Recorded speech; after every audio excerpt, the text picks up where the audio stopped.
আসসালামু আলাইকুম সবাইকে স্বাগতম আমাদের আজকের ক্লাসে। আমরা আজকে এইচএসসি 26 পেজের উচ্চতর গণিত সেকেন্ড পেপারের প্রথম লেকচারটা আমরা আজকে শুরু করছি। তো এই কোর্সে যারা যুক্ত হয়েছ দেশের বিভিন্ন প্রান্ত থেকে তোমাদের সবাইকে স্বাগতম আমার উচ্চতর গণিত দ্বিতীয় পত্র একাডেমিক টু অ্যাডমিশন বেচে। তো এই ব্যাচটা আমরা বেসিক্যালি শুরু করব হচ্ছে উচ্চতর গণিত দ্বিতীয় পত্রের যে 3 নম্বর চ্যাপ্টার জটিল সংখ্যা, ঠিক আছে? এইটা দিয়েই আমরা এই ব্যাচটা শুরু করব। ওকে, তো এই যে এই চ্যাপ্টারে আমরা 7 থেকে 8টা লেকচার নিব। ওকে, প্রত্যেকটা লেকচার আমি চেষ্টা করব 1 ঘন্টা 10 মিনিটের ভেতর রাখার জন্য। একটা লেকচার নর্মালি যেরকম হয় যে 1 ঘন্টা হলে আমাদের মোটামুটি ওই ক্লাসটা আমরা এক বসাতে আমরা করে ফেলতে পারি, ঠিক আছে? যখন অনেক বড় একটা ক্লাস হয়, অনেক বড় একটা যখন লেকচার হয়, তখন এটা বারে বারে করতে হয় এবং কাইন্ড অফ একটা বড় ক্লাস যখন আমরা বারবার করি তখন এটার মধ্যে আসলে একটা গ্যাপ ক্রিয়েট হয়ে যায়। বাট একটা লেকচার যদি 1 ঘন্টা 50 মিনিট কিংবা 1 ঘন্টা 10 মিনিট এরকম এক বসাতেই করে ফেলার মতো যদি হয়, তাহলে ওই লেকচারটা আমাদের জন্য একটু প্রোডাক্টিভ হয়, ঠিক আছে? তো আমরা আজকের লেকচারে আমরা বেসিক্যালি পড়ব হচ্ছে জটিল সংখ্যার যে পরিচিতি, ঠিক আছে? জটিল সংখ্যার উৎপত্তি এবং জটিল সংখ্যা আসলে কি নিয়ে ডিল করে এবং কোন ধরনের সংখ্যাকে জটিল সংখ্যা বলা হয়, ঠিক আছে? ওগুলো নিয়ে আমরা আজকে ডিল করব। তো আমি শুরুতেই কন্টেন্টগুলো একটু দেখিয়ে দিই যে আজকের এই লেকচার 1-এ আমরা এই 5টা টপিক নিয়ে আমরা কথাবার্তা বলবো, ঠিক আছে? তো এই 5টা টপিক নিয়ে যে আমরা কথাবার্তা বলবো, তোমরা দেখতে পাচ্ছ যে এখানে 5টা টপিক কি আছে। প্রথমে হচ্ছে জটিল সংখ্যার পরিচিতি, ঠিক আছে? একটা জটিল সংখ্যা আসলে কোন ধরনের সংখ্যাগুলোকে জটিল সংখ্যা বলা হয়। তারপর হচ্ছে আয়ের খাত। আয় কিন্তু জটিল সংখ্যার একটা ইম্পর্টেন্ট জিনিস, ঠিক আছে? তো এটার হায়ার পাওয়ার নিয়ে আমরা কাজ করব। তারপর হচ্ছে a প্লাস আইবি আকার, এগুলো ধীরে ধীরে তোমরা সবই বুঝবা, ঠিক আছে? আপাতত এগুলো আমরা খুব একটা বেশি না বলি, জাস্ট আমি দেখাচ্ছি যে আজকের ক্লাসে আমরা কি পড়বো, ঠিক আছে? তো এই চ্যাপ্টারের নাম কিন্তু জটিল সংখ্যা হলেও আসলে কাজে কিন্তু তেমন জটিল না, ঠিক আছে? এই চ্যাপ্টারটা খুবই একটা সোজা চ্যাপ্টার, উচ্চতর গণিত সেকেন্ড পেপারের one of the easiest chapter তুমি বলতে পারো, ঠিক আছে? ফার্স্ট পেপারে যেরকম একটা চ্যাপ্টার ছিল সরল রেখা, নামে সরল হইলেও কিন্তু কাজে অনেক কিন্তু জটিল ছিল, ঠিক আছে? বাট সেকেন্ড পেপারে এটা দিয়ে ওটা রিপ্লেস করা হয়েছে, ঠিক আছে? এটা নামে জটিল সংখ্যা হলেও আসলে কাজে কিন্তু জটিল না। এই চ্যাপ্টারটা খুবই সোজা চ্যাপ্টার। তো এটা একটা মোটিভেশন হিসেবে ধরে নিয়ে এই চ্যাপ্টার শুরু করতে পারো যে এটা একটা সোজা চ্যাপ্টার, এটা শেষ করা কোনো ব্যাপারই না আসলে। 5টা 6টা 7টা লেকচারে এই চ্যাপ্টারটা কমপ্লিট হয়ে যাবে, সর্বোচ্চ 8টা লেকচার হবে, ঠিক আছে? আচ্ছা, তো আমরা শুরু করি আমাদের আজকের ক্লাসের প্রথম টাইপ, সেটা হচ্ছে জটিল সংখ্যার পরিচিতি। তো জটিল সংখ্যা বলতে আসলে কি বোঝায়, ঠিক আছে? আমি একটু দেখে নিই যে আমার রেকর্ডিংটা হচ্ছে কি না। ওকে, ডান। জটিল সংখ্যার আসলে উৎপত্তিটা থেকে আমি যদি তোমাকে একটা প্রবলেম দিয়ে তোমাকে যদি বোঝাই যে এই প্রবলেমটা সবাই কম বেশি 9-10-এ পড়ে আসছো, ঠিক আছে? এবং ফার্স্ট পেপারে এই ধরনের প্রবলেম ছিল না, 9-10-এ ম্যাথমেটিক্সে ছিল, ঠিক আছে? হায়ার ম্যাথের ছিল এই প্রবলেমটা। তো এই প্রবলেমটা আমরা পড়ে আসছি ঠিকই, বাট এই প্রবলেমটা সলভ করতে গিয়ে আমরা যে এক ধরনের সংখ্যা কিন্তু ব্যবহার করে ফেলেছি সেটা কিন্তু আমরা বুঝতে পারি না, আমরা ফিল করতে পারি না। তো এই সংখ্যাটা মানে এই ম্যাথটা করে আমরা বোঝার চেষ্টা করব যে আমরা যেই সংখ্যাগুলো পড়ছিলাম, আসলে আমরা বাস্তব সংখ্যা নিয়ে পড়াশোনা করছি 9-10-এ, ঠিক না? ইন্টারমিডিয়েটও কাইন্ড অফ আমরা বাস্তব সংখ্যা নিয়ে পড়াশোনা করছি। যদি না তুমি আই টাইপের কোনো প্রবলেম সলভ না করো, তাহলে তুমি মোটামুটি বাস্তব সংখ্যাই জানো, ঠিক আছে? তো এই প্রবলেমটা যখন আমরা সলভ করি, আমরা অ্যাজ ইউজুয়াল কীরকম মেথড ব্যবহার করি, ধরো তোমাকে বললো যে x+4/x = -2 বলে দিল, ঠিক আছে? তোমাকে এটা সলভ করতে বলো, এটার ভ্যালু বের করতে বলো। এখন তুমি নর্মালি কী করবা, x² প্লাস কত 16/x², এটা সমান তুমি কি লিখবা যে এইটাকে ভাই এটা লেখা যায় x² প্লাস 4/x এত হোল স্কয়ার লেখা যায় ভাই। ওকে, ঠিক আছে? এবার আমরা অনুসিদ্ধান্ত জানি, ঠিক আছে? আমরা ম্যাথমেটিক্সে 9-10 ম্যাথমেটিক্সে 3.1 চ্যাপ্টারে বিভিন্ন ধরনের অনুসিদ্ধান্ত পড়ে আসছে, ঠিক আছে? তো a plus a² plus b² দুটো অনুসিদ্ধান্ত ছিল, একটা ছিল a plus b² minus 2ab অথবা a minus b² plus 2ab। তো এইখানে আমরা a প্লাস b² মাইনাস 2abটা ব্যবহার করব। কেন ভাই? কারণ এইখানে a প্লাস b এর মান দেওয়া আছে, ঠিক আছে? x × 4/x। এটা কীভাবে সলভ করে এটা খুব একটা বোঝানোর দরকার নাই আমার মনে হয়।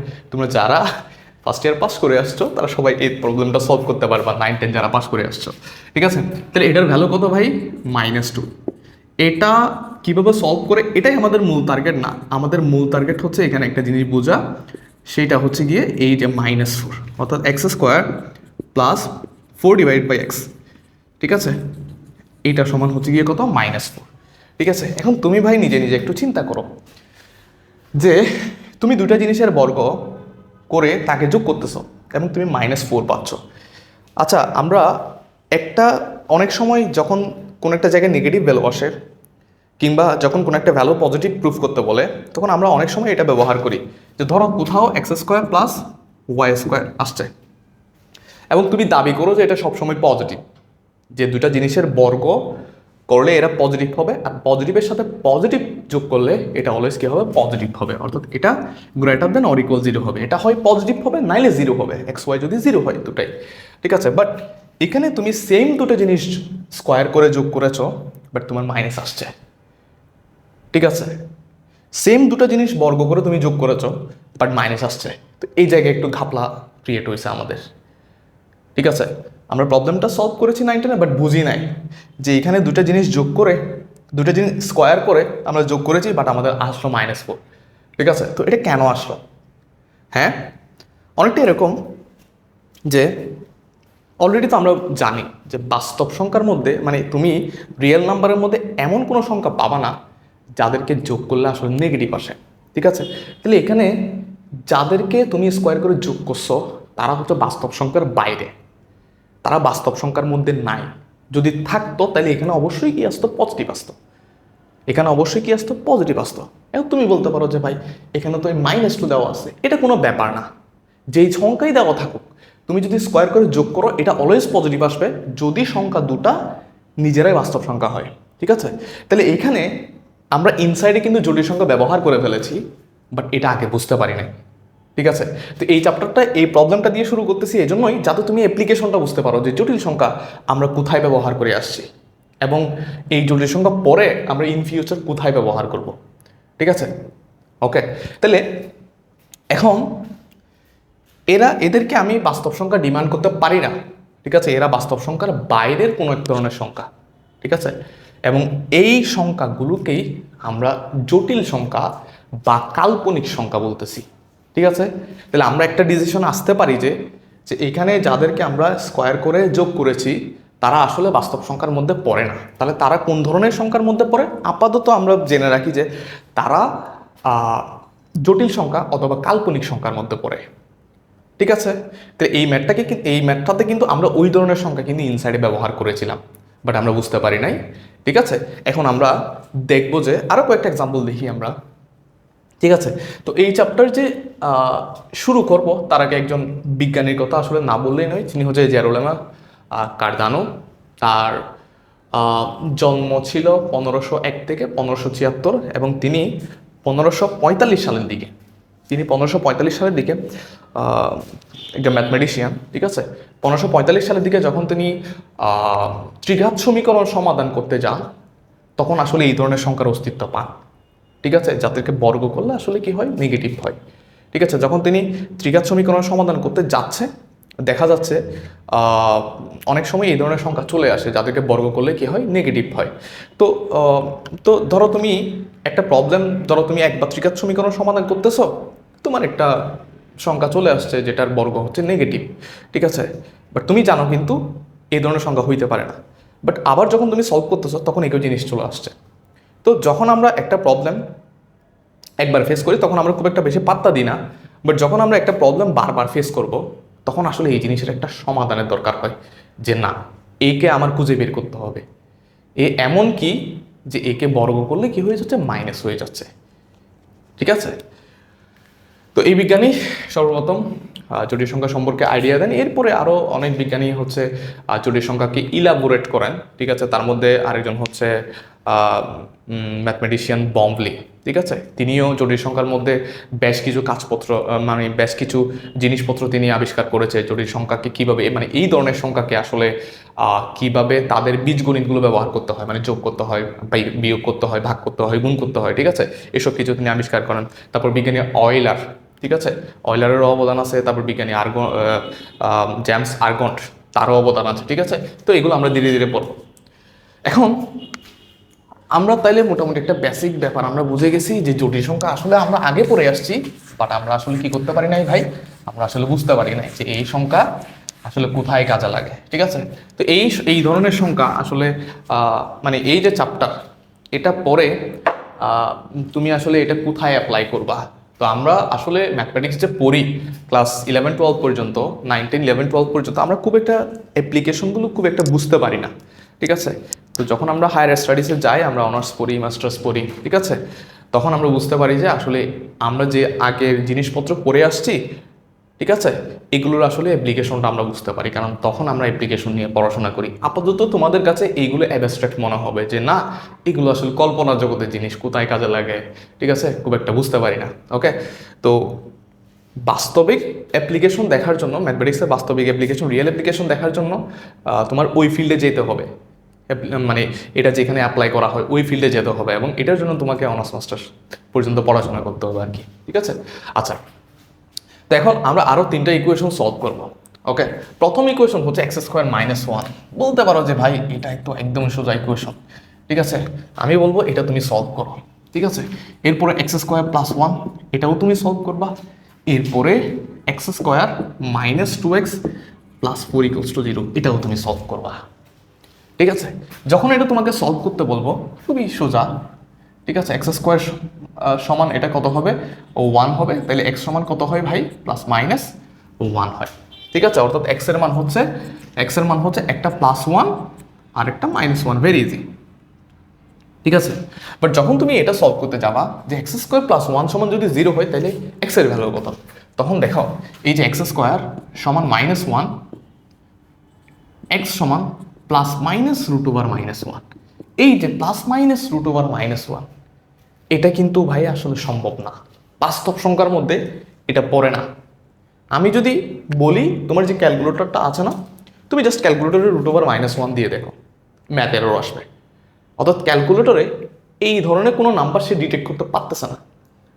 ঠিক আছে, যদি না ক্যালকুলেটরটা কমপ্লেক্স মোডে না হয়, যদি রিয়েল মোডে থাকে, উপরে দেখবে যে একটা আর থাকে ক্যালকুলেটরে, এই মোডে থাকলে ক্যালকুলেটর কখনো এই নাম্বারটা তোমাকে শো করবে না। ঠিক আছে, এটা আসলে কত হয় √1টা, কারণ সে রিয়েল নাম্বার নিয়ে কাজ করে। ওকে, বাট ক্যালকুলেটরটা তুমি যদি কমপ্লেক্স মোডে করে দাও, তখন এই নাম্বারটা শো করবে। কমপ্লেক্স মোড মানে হচ্ছে জটিল মোড। ঠিক আছে, তো যখন x সমান +-√1 আসে, ঠিক আছে, তাহলে এই ইকুয়েশনটা হচ্ছে গিয়ে কি, মানে x এর ভ্যালু যদি +-√1 হয়, তাহলে এখানে x এর ভ্যালু কত হবে, +-√1। অর্থাৎ এখানে x এর ভ্যালু হচ্ছে এমন একটা নাম্বার যেটা করে -1 আসতেছে। ঠিক আছে, এবং এই -1 এর সাথে +1 করে এখানে 0 আসতেছে। আরেকটু বুঝো, x² + 1 = 0, তাহলে এখানে x এর ভ্যালু এমন একটা নাম্বার যেটার সাথে এটা যোগ বিয়োগ করে 0 আসবে। তাহলে এই নাম্বারটা কত হওয়া লাগবে, অবশ্যই -1 হওয়া লাগবে না, যেটার জন্য 0 আসবে। ঠিক আছে, x এর ভ্যালু -1 হওয়া লাগবে না, x² এর ভ্যালু -1 হওয়া লাগবে না। অর্থাৎ x² এর ভ্যালু যদি -1 হয়, তাহলে x এর ভ্যালু হয় +-√1। এবং এই যে -1, এটা রিয়েল নাম্বারের মধ্যে নাই, অর্থাৎ বাস্তব সংখ্যার মধ্যে নাই। ঠিক আছে, এবং এটা যেহেতু বাস্তব সংখ্যার মধ্যে নাই, তাহলে সংখ্যা হচ্ছে দুই প্রকার বলতে পারি আমরা, একটা হচ্ছে বাস্তব আর একটা হচ্ছে অবাস্তব। তাহলে এই যদি বাস্তব সংখ্যার মধ্যে না থাকে, তাহলে সে কোন ধরনের সংখ্যার মধ্যে থাকবে, অবশ্যই অবাস্তব সংখ্যার মধ্যে থাকবে। ঠিক আছে, এজন্য এই রুটের ভেতর যখন -1 হয়ে যায়, তখন ভাই এই ধরনের সংখ্যাগুলোকে কি বলা হয়, এই ধরনের সংখ্যাগুলোকে অবাস্তব সংখ্যা বলা হয়। অবাস্তব বা কাল্পনিক সংখ্যা বলা হয়। রুটের ভেতর যখন -1 হয়ে যায়, তখন এগুলো আর রিয়েল নাম্বারের মধ্যে পড়ে না, কারণ রিয়েল নাম্বারের মধ্যে এরকম কোনো সংখ্যা নাই আসলে। ঠিক আছে, এই জন্য এদেরকে কি বলা হয়, অবাস্তব বা কাল্পনিক সংখ্যা বলা হয়। ওকে, তো এই ধরনের নাম্বার যখন আমরা বারবার ইউজ করব, তখন √1, ধরো √5 আছে, √5 আছে, ঠিক আছে, তারপরে হচ্ছে √1 - 6 আছে। এই রুটটা আমরা ইউজ করতে পারি না শুধুমাত্র একটা মাইনাস থাকার কারণে। কি বলছি, রুটটা আমরা ব্যবহার করতে পারি না শুধুমাত্র একটা মাইনাস থাকার কারণে। ঠিক আছে? তো এই রুট ওভার -1কে বিজ্ঞানী অয়লার, ম্যাথমেটিশিয়ানস অয়লার কি বলছে, এই রুট ওভার -1কে বলছে যে হ্যাঁ, এটা যেহেতু রিয়েল নাম্বারের বাইরে অন্য কোনো একটা টাইপের নাম্বার, তাহলে একটা কাজ করো, এই রুট ওভার -1কে ওই ধরনের নাম্বারের একক বানাই দাও। ঠিক আছে? এবং এটাকে আই দ্বারা তুমি চিহ্নিত করো।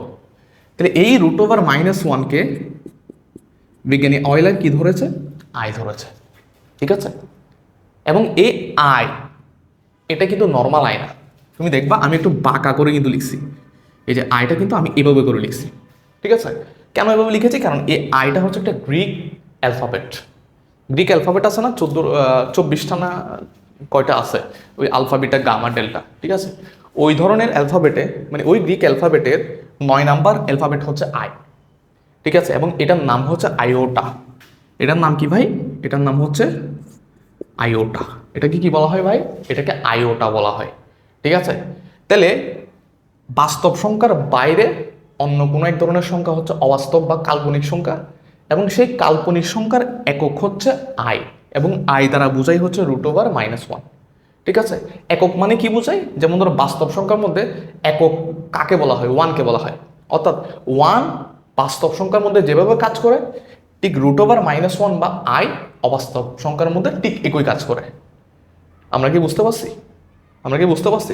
অবাস্তব বা কাল্পনিক সংখ্যার একক হচ্ছে আই, যেটা সমান হচ্ছে রুট ওভার -1। এবং এটাকে কেন একক বলা হয়? কারণ ওই যে 1 যেই রুলটা প্লে করে বাস্তব সংখ্যার মধ্যে, আই অবাস্তব সংখ্যার মধ্যে ঠিক একই রুলটা প্লে করে। ঠিক আছে? তাহলে আমরা অবাস্তব সংখ্যা বুঝে গেছি। ওকে, এবার দেখো এটা একটু সলভ করি। এটাও সলভ করেছি, দুটাই বাস্তব আসছে। এটা সলভ করেছি, আমাদের দুটা ভ্যালুই কি আসছে? অবাস্তব আসছে। এখানে যদি এবার যেহেতু আমরা রুট ওভার -1কে যেহেতু আমরা আই ধরেছি, এবার এটাকে লিখতে পারি আমরা x সমান, একটা হচ্ছে প্লাস আই, আর একটা হচ্ছে কি ভাই? আর একটা হচ্ছে মাইনাস আই। একটা হচ্ছে প্লাস আই, আর একটা হচ্ছে মাইনাস আই। অর্থাৎ এরা আসছে বাস্তব, এরা হচ্ছে দুটাই বাস্তব, আর এখানে দুটাই হচ্ছে কি অবাস্তব। আমি একটু দেখি লাল কালারটা দেখা যাচ্ছে কিনা। ওকে, ঠিকঠাক মতো দেখা যাচ্ছে। ঠিক আছে, বুঝছি ভাই। আচ্ছা, এখন এই 3 নাম্বার ইকুয়েশনটা সলভ করি। দেখো 3 নাম্বার ইকুয়েশন সলভ করে দেখি এটা কোন ধরনের সংখ্যা আছে। ঠিক আছে, x² - 2x + 4। এখন দেখো এই ধরনের ইকুয়েশন সলভ করার জন্য, অর্থাৎ কোয়াড্রেটিক ইকুয়েশন, এটা পাওয়ার 2 না, এটাকে দ্বিঘাত সমীকরণ বা ইংলিশে কোয়াড্রেটিক ইকুয়েশন বলা হয়। এই কোয়াড্রেটিক ইকুয়েশন সলভ করার জন্য আমরা ওই শ্রীধর আচার্যের যে একটা সূত্র আছে সেটা আমরা জানি, যেটা কিনা x সমান -b ± √b² - 4ac / 2a। ঠিক আছে, এটাকে শ্রীধর আচার্য মেথড বলা হয় দ্বিঘাত সমীকরণ সলভ করার জন্য। তো ওটা যদি আমরা ব্যবহার করি, x সমান -b হচ্ছে x এর সহগ plus minus √b² - 4ac, b হচ্ছে -2 whole square -4 × a × c divided by কত ভাই? ডিভাইডেড বাই 2 × a মানে হচ্ছে x² এর সহগ। তাহলে এখানে কত আসে? 2 ± √4 - 16, তাহলে এখানে -12 হয়। ডিভাইডেড বাই কত? Divided by 2। একটু খেয়াল করো, এই জায়গায় √1কে যেহেতু তুমি আই বলতেছো, তাহলে এখন আমি যদি বলি যে √1 যদি আই হয়, তাহলে √5 কত হবে? দেখো একটু খেয়াল করো, √5 কে এভাবে লেখা যায়, √1 × √5 লেখা যায়। ঠিক আছে, এই √1কে কিন্তু আই লেখা যায়, এবং এটাকে কি লেখা যায়? √5 লেখা যায়।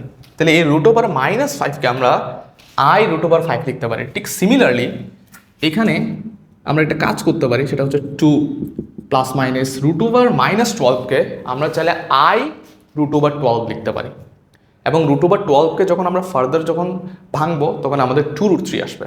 তার মানে এখানে লিখতে পারি 2i √3 / 2। এখন যদি এখান থেকে আমরা যদি ক্যান্সেল করি, তাহলে ক্যান্সেল করলে ব্যাপারটা এরকম আসবে যে 2 2 2 ক্যান্সেল করলে x সমান 1 ± i √3 আসবে। অর্থাৎ এখানে x এর ভ্যালু আসতেছে, দেখো 1 + i √3, আবার 1 - i √3। আমি একটু দেখি একটু দেখা যাচ্ছে কিনা। ওকে, দেখা যাচ্ছে। যেটা বলছিলাম, তাহলে এখানে একটা আস্তে আস্তে 1 plus i root three, 1 minus i root three. এখন এটাতে যদি খেয়াল করো ভাই, দেখো আমাদের তিনটা ইকুয়েশনের সলিউশন কিন্তু তিন ধরনের সংখ্যা আসছে। প্রথমটা ছিল শুধু বাস্তব সংখ্যা, এখানে আইটাই কোনো কিছু নাই। দ্বিতীয়টা ছিল আই দিয়ে, ঠিক আছে, অর্থাৎ একটা আসছে প্লাস আই আর একটা আসছে মাইনাস আই। এখন আমরা বলতেছি যখন আই থাকে, আই মানে হচ্ছে রুট ওভার মাইনাস ওয়ান, অর্থাৎ রুটের ভেতর একটা মাইনাস ওয়ান আছে, অর্থাৎ রুটের ভিতরে একটা মাইনাস আছে, তখন সেটাকে আমরা অবাস্তব বলতেছি। অর্থাৎ এটা বাস্তব আসছে, এটা অবাস্তব আসছে।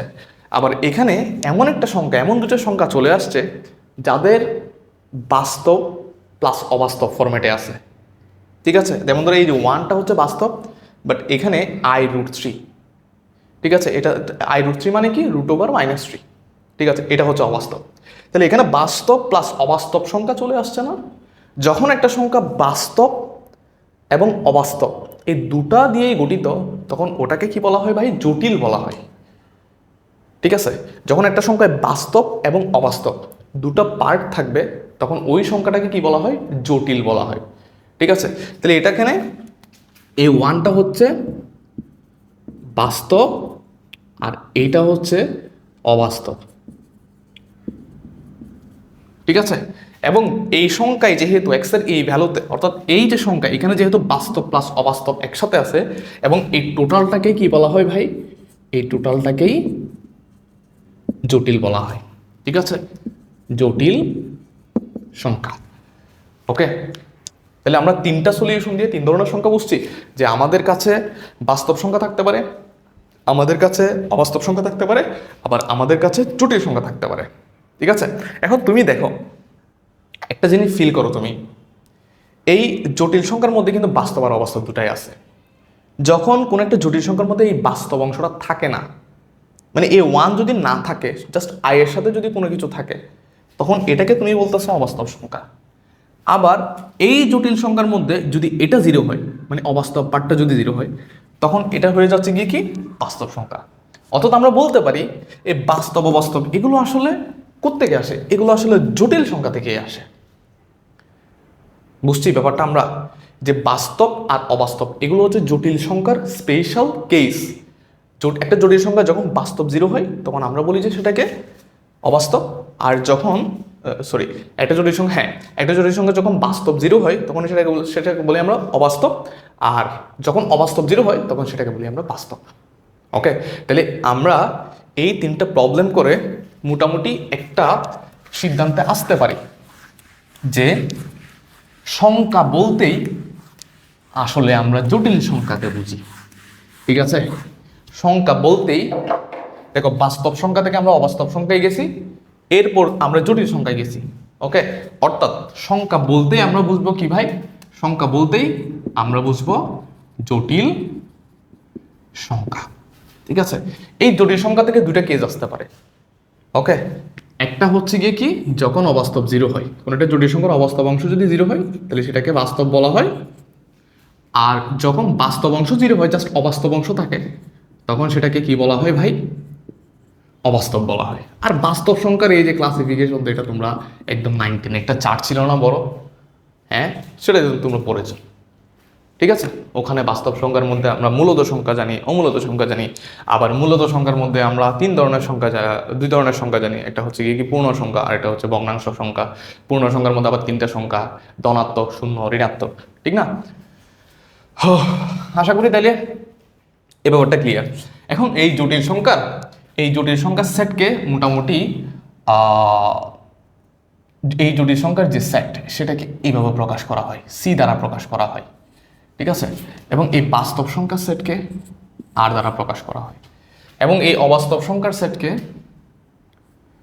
এটাকে আর কমপ্লিমেন্ট দিয়ে প্রকাশ করা যায়, যদি কোনো কিছু দিয়ে প্রকাশ করে না, বাট আমরা তাও আর সি দিয়ে বলতে পারি। আর সি মানে হচ্ছে এই সি থেকে হচ্ছে আর মাইনাস, মানে সি থেকে তুমি যদি আর কে মাইনাস করে দাও, ঠিক আছে, তখন যেটা পাবা সেটাই হচ্ছে আর সি, যেটা হচ্ছে অবাস্তব সংখ্যা। এখানে এই সি আর এসি মিলাইও না কিন্তু। আবার সি মানে হচ্ছে ইউনিভার্সাল সেট থেকে ওই সেটকে বিয়োগ করা, ঠিক আছে, যেটাকে আমরা প্রাইমও বলতে পারি, চাইলে প্রাইমও বলতে পারি। অর্থাৎ দেখো, এটাকে যদি তুমি একটা সেট বলো, এটাকে যদি তুমি একটা সেট বলো, এটা তার একটা উপসেট, এটা তার একটা উপসেট, এবং এটা হচ্ছে ইউনিভার্সাল সেট। ওই যে 9-10 যে সিস্টেম, 9-10 যে থিওরি, সেই থিওরিতে চলে যাচ্ছি আমরা। ওকে, তাহলে এই যে আর, এটা আসলে জটিল সংখ্যার একটা উপসেট না, কমপ্লেক্স নাম্বার একটা উপসেট না? হ্যাঁ, অনেক সময় পরীক্ষা আসতে পারে। আবার দেখো, এই আর এর একটা উপসেট হচ্ছে আবার কিউ, এটা হচ্ছে মূলত সংখ্যার সেট। আবার এটার একটা উপসেট হচ্ছে জেড, জেড হচ্ছে বাস্তব সংখ্যার সেট, সরি পূর্ণ সংখ্যার সেট। আবার এটার একটা উপসেট হচ্ছে এন, যেটাকে ওই যে সেট অফ ন্যাচারাল নাম্বারস বলি। জেডকে যদি এভাবে প্রকাশ করা হয়, কিউকে এভাবে প্রকাশ করা হয়, বুঝছি আমরা? হ্যাঁ, অর্থাৎ এই এই কমপ্লেক্স নাম্বারে কি থাকে? আর থাকে, বাস্তব সংখ্যা থাকে, বাস্তব সংখ্যার মধ্যে আবার মূলত সংখ্যা থাকে, মূলত সংখ্যার মধ্যে কিছু সংখ্যাকে আমরা জেড বলি, আবার জেডের মধ্যে কিছু সংখ্যাকে আমরা কি বলি? এন বলি। তো এটা অনেক সময় এমসিকিউতে আসে, ঠিক আছে? এমসিকিউর জন্য মনে রাখবে এটা, এটা এমসিকিউর জন্য মনে রাখবে, এমসিকিউতে আসতে পারে। বুঝছি ভাই? এটুক পর্যন্ত, এটুক পর্যন্ত ক্লিয়ার? এই যে অয়লারের কথা যে বললাম, এই যে √(-1) এই অয়লারই সর্বপ্রথম আই ধরছে, বলছে বারবার এটা √(-1), √(-5), √(-3), ঠিক আছে? এই √(-1)কেই আমরা আই বলি, তাতে আমাদের ম্যাথে ব্যবহার করতে মোটামুটি সুবিধা হয়, ঠিক আছে? আচ্ছা, এখন আমরা আই নিয়ে কিন্তু এই পড়াশোনা করব, ঠিক আছে? এখন যেহেতু আই নামে কোনো একটা কিছু আমরা মোটামুটি ডেভেলপ করে ফেলেছি, ঠিক না? এই আই নিয়েই কিন্তু আমরা পড়াশোনা করব এখন। ওকে, তাহলে দেখো, এখন এখন হচ্ছে আমরা ধরো এ আই, এটা হচ্ছে জটিল সংখ্যার বা কাল্পনিক বা অবাস্তব সংখ্যার একক, ঠিক আছে? অবাস্তব সংখ্যার একক হচ্ছে গিয়ে কি? আই। ওকে, আই সমান আমরা চাইলে আই লিখতে পারি। আইকে যখন আমরা স্কোয়ার করব, দেখো আই সমান আসলে কি ছিল? আই অথবা √(-1) ছিল না? হ্যাঁ, তো আইকে যখন তুমি স্কোয়ার করবে, এটাকে যখন তুমি স্কোয়ার করবে, তাহলে কি পাবা ভাই? -1 পাবা, স্কোয়ারের রুট ক্যান্সেল করে, ঠিক আছে? এটাকে আমরা -1 লিখতেছি, ঠিক আছে? যেই লজিকে আমরা √(-1)কে আই লিখেছিলাম, ঠিক একই জিনিস ব্যবহার করে আমরা যদি স্কোয়ার করে দিই, তাহলে এখানে স্কোয়ার করলে এখানে এই রুটটা চলে যাবে, ঠিক না? আই² সমান -1। আবার দেখো, এই আইকে কিউব করলে, আই কিউব মানে হচ্ছে আই ইন্টু আই স্কোয়ার, তাহলে আই এর ভ্যালু হচ্ছে আই, আর আই স্কোয়ারের ভ্যালু হচ্ছে -1, অর্থাৎ এই দুটার গুণফল। তাহলে এই দুটা গুণ করলে -i হচ্ছে। i⁴, এই যে এটাকে যখন তুমি ফার্দার স্কোয়ার করবা, অথবা i² ইন্টু যখন তুমি i² করবা, i² মান -1 না, ঠিক না? তাহলে দুটা -1 যখন তুমি গুণ করবা, তখন 1 হবে, ঠিক আছে? i⁵, এটা মানে হচ্ছে এই i⁴ এর সাথে i গুণ করা, তাহলে i⁴ 1 আর i হচ্ছে i, তাহলে জাস্ট i থাকবে। i⁶, ঠিক আছে? i⁶ বানাবো কীভাবে? ধরো এটার সাথে এটা গুণ করলাম, তুমি যে কোনো দুটা গুণ করতে পারো, সমস্যা নেই, জাস্ট তোমার i⁶ হওয়া লাগবে। তাহলে আমি এটার সাথে এটা গুণ করলে দেখো, -1 + 1 গুণ করলে -1, ওকে? আবার ধরো i⁷, মানে হচ্ছে i ইন্টু i⁶, তাহলে এটা i, এটা -1 -i, i⁸, মানে হচ্ছে i⁶ i², -1 -1, তাহলে কত হচ্ছে? 1 হচ্ছে। আমি একটু দেখি যে নিচে দেখা যাচ্ছে কিনা। ওকে, দেখা যাচ্ছে। আমার এখানে তো আরো অনেক জায়গা আছে।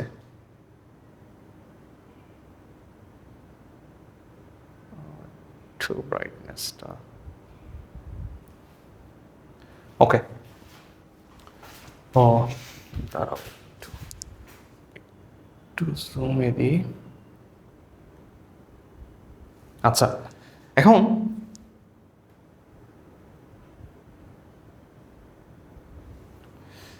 দেখো, এখন তুমি একটা জিনিস খেয়াল করো। আচ্ছা, i⁸ বের করছি, তো i⁹ বের করি। i⁹ মানে হচ্ছে, ধরো এটার সাথে i⁸ গুণ করলে হয়ে যাবে, তাহলে i ইন্টু 1, তার মানে i, আবার i⁻10 করলে এই i² এর সাথে এটা গুণ করলে হয়ে যাবে, তাহলে -1 + 1, তখন কিন্তু আবার -1, ঠিক আছে? এরপর i⁻11 যদি বের করি, দেখো i⁻11 মানে হচ্ছে এই 10 আর 1, তাহলে i -1, -8 আই টু দি পাওয়ার 12, এটা আবারও কত আসবে? 1 আসবে। ঠিক আছে, তো এটা করে মোটামুটি আমরা একটা না আমরা দুটো সিদ্ধান্তে আসবো এখানে। প্রথম সিদ্ধান্ত হচ্ছে ভাই, এখানে তুমি একটু খেয়াল করো যে আই এর পাওয়ার 1, ঠিক আছে, এখানে আই এর পাওয়ার 1 না, আই এর পাওয়ার এখানে 1, 1 2 3 4, 4-এ গিয়ে একটা সুন্দর জিনিস আসে, সেটা হচ্ছে -1। আবার 5 6 7 8 আবার 1 আসে, অর্থাৎ 4-এও 1 আসে, এটাও 1 আসে, আবার 12-এ গিয়েও কিন্তু কি আসে? 1 আসে। তো তিনটা জিনিস তুমি দেখে, তিনটা পদ দেখে, তিনটা পাওয়ার দেখে তুমি একটা জিনিস বলতে পারো যে ভাই ঠিক আছে, আই এর পাওয়ার যখন এই 4-এর গুণিতক হচ্ছে, তখন ওই আই এর 4-এর গুণিতক সংখ্যক পাওয়ারের ভ্যালু কত হচ্ছে? 1 হচ্ছে। অর্থাৎ আই এর উপর যখন আমরা 4-এর গুণিতক সংখ্যক পাওয়ার দিব, ঠিক আছে, 4 দিব, 8 দিব, 12 দিব, 16 দিব, 20 দিব, ঠিক না? সরি, তখন তার ভ্যালু সবসময় কত হয়? 1 হয়। এই সিদ্ধান্তে আসতে পারি। তাহলে আমরা এখানে ডিসিশন লিখতে পারি যে আমাদের ডিসিশন, ঠিক আছে, ডিসিশন কি যে আই টু দি পাওয়ার 4-এর গুণিতককে নর্মালি 4n দিয়ে লেখা হয়, এটা সবসময় কি হবে? 1 হবে। এটা হচ্ছে আমাদের একটা ডিসিশন।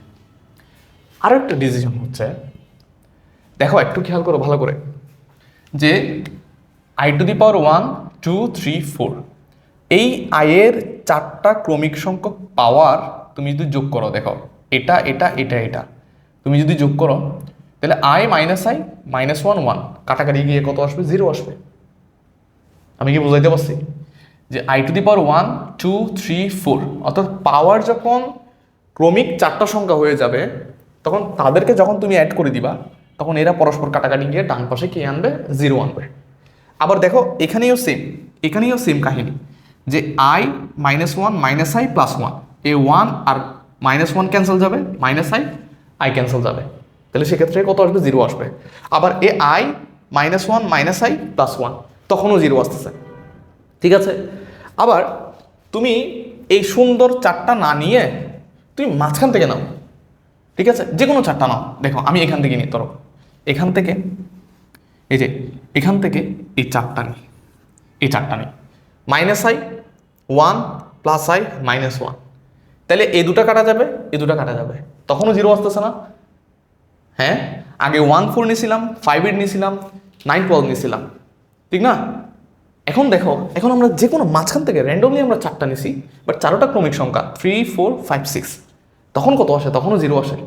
তাহলে এখান থেকে আমরা আরেকটা ডিসিশন আসতে পারি, সেটা হচ্ছে যখন আই এর পাওয়ার 4টা ক্রমিক সংখ্যা হবে, ধরো যে কোনো একটা সংখ্যা, ধরো m, I to the power m +1 মানে পরের ক্রমিক সংখ্যা, I to the power m +2 plus i to the power m +3, যখন আই এর পাওয়ার এরকম 4টা ক্রমিক সংখ্যা হবে, তখন তাদেরকে যদি তুমি যোগ করো তাহলে কত আসবে? 0 আসবে, ঠিক আছে। তাহলে এই জিনিসটা থেকে আমাদের ডিসিশন কিন্তু এই দুটাই হচ্ছে আমাদের পাওয়া, ঠিক আছে। জাস্ট আমরা এদেরকে পাওয়ার করে দেখলাম, দেখে এদের প্যাটার্নগুলো ফলো করে আমরা দুটো ডিসিশন বানাইলাম যে হ্যাঁ, যদি আই এর পাওয়ার রেজ করা হয়, পাওয়ার যদি দেওয়া হয় তাকে, তাহলে দেখা যাচ্ছে প্রত্যেকটা 4-এর গুণিতক সংখ্যক পাওয়ারের ভ্যালু 1 হচ্ছে, এবং ক্রমিক 4টা যদি সংখ্যা হয় তাহলে তার ভ্যালু কি হচ্ছে? তাদেরকে যোগ করলে কত আসতেছে? 0 আসতেছে, ঠিক আছে। তো এই দুটো ডিসিশন আমরা মনে রাখবো, কাইন্ড অফ এই দুটাকে সূত্র হিসেবে আমরা মনে রাখবো পরের প্রবলেমগুলো সলভ করার জন্য, ঠিক আছে। এই দুটো মনে রাখলে আমাদের অনেকগুলো প্রবলেম খুব ফাস্ট আমরা সলভ করতে পারবো, ঠিক আছে। আসো নেক্সট প্রবলেমে আসি আমরা। দেখো এবার আমরা কিছু প্রবলেম সলভ করবো, এগুলো কাইন্ড অফ এমসিকিউ তো আসে, তুমি দেখবে যে এদেরকে বিভিন্ন এমসিকিউ তো দেখবা, ভার্সিটিতে আসা, ইঞ্জিনিয়ারিংয়ে আসা, কিংবা এইচএসসিতে বিভিন্ন এমসিকিউতে তুমি এদেরকে দেখতে পাবা, ঠিক আছে। আই টু দি পাওয়ার 78, এটা আমরা বের করবো। আই টু দি পাওয়ার কত ভাই? আই টু দি পাওয়ার 78। প্রথমে দেখো আই এর উপর যদি 4-এর গুণিতক সংখ্যক পাওয়ার হয়, তাহলে তার ভ্যালু কত হয়? 1 হয়। তাহলে 78, 78-এর আশেপাশে তুমি 4-এর গুণিতক খুঁজো। 78-এর আশেপাশে 4-এর গুণিতক কত হবে ভাই? এই যে 60 হয়, তাহলে 72 হবে, 76 হবে, ঠিক আছে। 76 হচ্ছে 4-এর গুণিতক, তাহলে এটাকে I to the power 76 into I square লেখা যায়, 78কে কি লেখা যায় 76 ইন্টু আই স্কোয়ার লেখা যায়। এখন দেখো আই এর এই যে পাওয়ারটা, এই আই এর পাওয়ারটা কি হয়ে গেল ভাই 4-এর গুণিতক হয়ে গেল না, ঠিক না? তাহলে ওইখানে দুটা ডিজিশনের মধ্যে প্রথম ডিজিশনটা কি ছিল, যখন আই এর উপর 4-এর গুণিতক সংখ্যক পাওয়ার দেখবো তখন তার ভ্যালু 1 দিব, ঠিক না? তাহলে এটার ভ্যালু কত দেওয়া যায় ভাই 1 দেওয়া যায়। আবার এই যে আই স্কোয়ার এটার ভ্যালু কিন্তু আমরা জানি -1, তাও এই যে বের করছি এখানে কিন্তু ছিল যে প্রথমে পরের মানে আই টু দি পাওয়ার 1 ছিল, এরপর আই স্কোয়ার ছিল, যেটা কিন্তু আমরা -1 লিখছি, ঠিক না? তো এটা হচ্ছে গিয়ে কত ভাই -1। এখন দেখো এই 1 আর -1 গুণ করলে কত হয় ভাই -1, অর্থাৎ আই টু দি পাওয়ার 78 এটার ভ্যালু হচ্ছে গিয়ে কত ভাই -1। বুঝছি? তোমাদেরকে আরেকটা দিয়ে তোমরা ট্রাই করো, এটা ভিডিওটা পজ করে তোমরা ট্রাই করো। ধরো আই টু দি পাওয়ার 103 দিলাম, ঠিক আছে? এটা ট্রাই করো ভিডিওটা পজ করে, যদি না পারো তাহলে দেখো, আর যদি চেষ্টা করো তাহলে আনসার মিলাই নাও। আই টু দি পাওয়ার 103, তাহলে 103 এর আশেপাশে 4-এর গুণিতককে 100, ঠিক না? Very easy. I to the power 100 into I cube লেখা যায়, ঠিক আছে? এখন আই টু দি পাওয়ার 100 মানে কত ভাই 1। আই কিউবকে তোমার যদি মনেও না থাকে সমস্যা নয়, আই স্কোয়ার ইন্টু আই চিন্তা করো। আই স্কোয়ার মানে হচ্ছে -1, তাহলে -1, আবার আই মানে হচ্ছে আই, তাহলে টোটাল কত আসে 1 -1 ইন্টু আই, তাহলে মাইনাস আই আসে। এবং আই টু দি পাওয়ার 103 সমান হচ্ছে গিয়ে কত ভাই 1। বুঝছি আমরা? আরেকটা ট্রাই করো, আই টু দি পাওয়ার 227, 227, এটাও ট্রাই করো ভিডিওটা পজ করে, ওকে? না পারলে দেখো 227 এটাকে দেখো, এখানে 104-এর গুণিতক হয়েছে, তাহলে 204-এর গুণিতক, ঠিক না? 100, 200, 300, 400, অর্থাৎ কোনো নাম্বারের শেষে যদি দুটা জিরো থাকে তাহলে এরা হচ্ছে 4-এর গুণিতক। এদেরকে প্রথমেই বাদ দিয়ে দিব, তাহলে 200 বাদ, প্রথমেই বাদ, কারণ সে 4-এর গুণিতক। তাহলে আই টু দি পাওয়ার 27 নিয়ে আমরা চিন্তা করবো, তাহলে 27-এর মধ্যে 4-এর গুণিতক কে বলো তো ভাই? 4-এর গুণিতক হচ্ছে 24, 4-এর গুণিতক, তাহলে I to the power 24 into I cube. কেন 200 বাদ দিছি? কারণ আই টু দি পাওয়ার আমি যদি আগেও 200 লিখতাম তাহলে তার মান কত হইতো 1 হইতো, এই জন্য আগেই বাদ দিছি, দরকার নাই, ঠিক আছে? তাহলে আই টু দি পাওয়ার 4 এটাও 1। তুমি যদি চিন্তা করতে পারো যে 224 এটা 4-এর গুণিতক, তাহলে ডিরেক্টলি তুমি আই কিউব লিখতে পারো, কোনো সমস্যা নাই। এখন আই কিউবের মান কত ভাই -i, ঠিক আছে? এখানেও আমরা বের করেছি যে আই কিউবের মান কত ভাই -i। বুঝছি? তাইলে আমরা তাহলে আই এর উপর এই ধরনের পাওয়ার বের করতে পারবো, আশা করি পারবো। এখন দেখো এখন অনেক বড় একটা সংখ্যা যদি দিয়ে দেয়, লাইক এই যে আই এর উপর আমার ফোন নাম্বার দেওয়া আছে, যেই নাম্বারে হোয়াটসঅ্যাপ করলে তোমরা আমাদের এই কোর্সের যাবতীয় সকল কিছু জানতে পারবে। এবং আমাদের এই কোর্সে ভর্তি হওয়ার জন্য এই নাম্বারে, আমাদের সম্পূর্ণ কোর্স 2000 টাকা, এই নাম্বারে 2000 টাকা তুমি সেন্ড মানি করে স্ক্রিনশটটা এই নাম্বারে পাঠিয়ে দিলে হবে, ঠিক আছে? তোমাকে অটোমেটিক একটা হোয়াটসঅ্যাপ গ্রুপে তোমাকে অ্যাড করা হবে, যেখানে আমরা এই প্রত্যেকটা ক্লাসের আমরা একটা লিঙ্ক দিয়ে দিব, যে লিঙ্কে তুমি ক্লিক করলে আমাদের প্রত্যেকটা ক্লাস ওই লিঙ্কে গোছানো থাকবে। এই লিঙ্কে ক্লিক করলে তুমি একটা ওয়েবসাইটে যাবা, ওখানে আমাদের প্রত্যেকটা ক্লাস গোছানো থাকবে, আমাদের এই যে রেকর্ডেড ক্লাস এবং আর্কাইভ ক্লাস প্রত্যেকটা ক্লাস গোছানো থাকবে, ওকে? আচ্ছা, তাহলে এটা বের করি। আই টু দি পাওয়ার 0 তো দেওয়ার দরকার নাই, কারণ সংখ্যার আগে 0, এটার তো কোনো ভ্যালু নাই ভাই, ঠিক না? ধরো 1973163540। এখন যখন এই ধরনের বড় কোনো সংখ্যা দেখবা, তখন একটু আগে একটা কথা বলছিলাম, কিন্তু যেই সংখ্যার শেষে দুটো শূন্য থাকে সেই সংখ্যাটা অটোমেটিকলি 4-এর গুণিতক হয়ে যায়, ঠিক না? তো এখানে দেখো এই লম্বা সংখ্যার পরে এটাকে চাইলে আমি এভাবে লিখতে পারি না, 197316350 ইন্টু আই টু দি পাওয়ার 40 লিখতে পারি না? তাদেরকে যখন তুমি গুণ করবা, জাস্ট 40 এখানে যোগ হয়ে আবার কত হবে 540 হবে। বুঝছি আমরা? তাহলে এটা আমরা প্রথমে বাদ দিয়ে দিব, কেন? কারণ এটা হচ্ছে 4-এর গুণিতক, ঠিক না? লাস্টে দুটো শূন্য আছে, ঠিক আছে? লাস্টে দুটো শূন্য থাকলে এটা 100-এর গুণিতক হয়, আবার 100-এর গুণিতক 100 আবার 4-এর গুণিতক, তাহলে টোটালটা কিন্তু 4-এর গুণিতক হয়, এই জন্য এটা 1 হবে এটার ভ্যালু। তাহলে আমাদের থাকে কত 40, এবং আই টু দি পাওয়ার 40ও কিন্তু 4-এর গুণিতক, তাহলে তার ভ্যালু কত হবে 1, ঠিক আছে? তো এখান থেকে আমরা আরেকটা ডিসিশন নিতে পারি যে একটা সংখ্যা যত বড়ই হোক না কেন, তুমি জাস্ট লাস্টের দুটা সংখ্যা নিয়ে কাজ করলে হয়ে যাবে। তুমি ওই আয়ের টোটাল পাওয়ারটা তুমি পেয়ে যাবা। ঠিক আছে, যত বড়ই হোক না কেন, তুমি জাস্ট চিন্তা করবা হচ্ছে লাস্টের 2 ডিজিট আই টু দি পাওয়ার। এটা চিন্তা করো 5 5 6 7 8 9, ঠিক না? লাস্টের 2টা ডিজিট চিন্তা করবা, আই টু দি পাওয়ার 8 9, বাকিটা 1 হয়ে যাবে। ঠিক আছে, এখন এটা চিন্তা করে বের করো। বুঝাইতে পারছি? তাহলে আমরা ওই যে ডিজিশন 1 ছিল এখানে, যে আয়ের উপর 4-এর গুণিতক থাকলে কত হয়, 1 হয়, সেটা ব্যবহার করে আমরা আয়ের কিন্তু হাইয়েস্ট পাওয়ারগুলো কি করছি, আমরা বের করছি। ঠিক আছে, এই এমসিকিউটা সিলেট বোর্ড 2022-এ আসছে। তোমরা জাস্ট ভিডিওটা পজ করে ট্রাই করো। ওকে, আই টু দি পাওয়ার বলছে এই স্মল এন যদি ন্যাচারাল নাম্বার হয়, লাইক 1 2 3 4 5, ঠিক না? I to the power 8n + 5 এটা কত হবে? ঠিক আছে, একদম ইজি ভাই। I to the power 8n, এটা 4 গুণিতক না, এটা 4 দিয়ে ডিভাইড করা যাচ্ছে না। কোনো নাম্বারের সাথে 8 গুণে থাকলে তো সেটাকে 4 দিয়ে ডিভাইড করা যাবে। কেন? কারণ 8কে তো 4 দিয়ে ডিভাইড করা যায়, ঠিক না? তাহলে এটাকে কি লেখা যায়, I to the power 8n + 5। এটাকে চাইলে আই টু দি পাওয়ার 5 লেখা যায়, কারণ I to the power 8n এটা হচ্ছে ভাই 4-এর গুণিতক, এটা 1 হয়ে যাবে। তাহলে আই টু দি পাওয়ার 5কে আবার আই টু দি পাওয়ার 4 × 1 লেখা যায়, তাহলে 4 1 হয়ে যাবে, থাকবে শুধু আই। তাহলে আই টু দি পাওয়ার এটা সমান হচ্ছে জাস্ট আই। তাহলে এটার আনসার কত হবে ভাই? এটার আনসার হবে আই। ঠিক আছে, এরপর আই টু দি পাওয়ার -65। দেখো আমরা কিন্তু মাইনাস করি নাই, এখন এটা মাইনাস চলে আসছে, কোনো সমস্যা নাই। যে আই টু দি পাওয়ার কত আছে, -65 আছে না?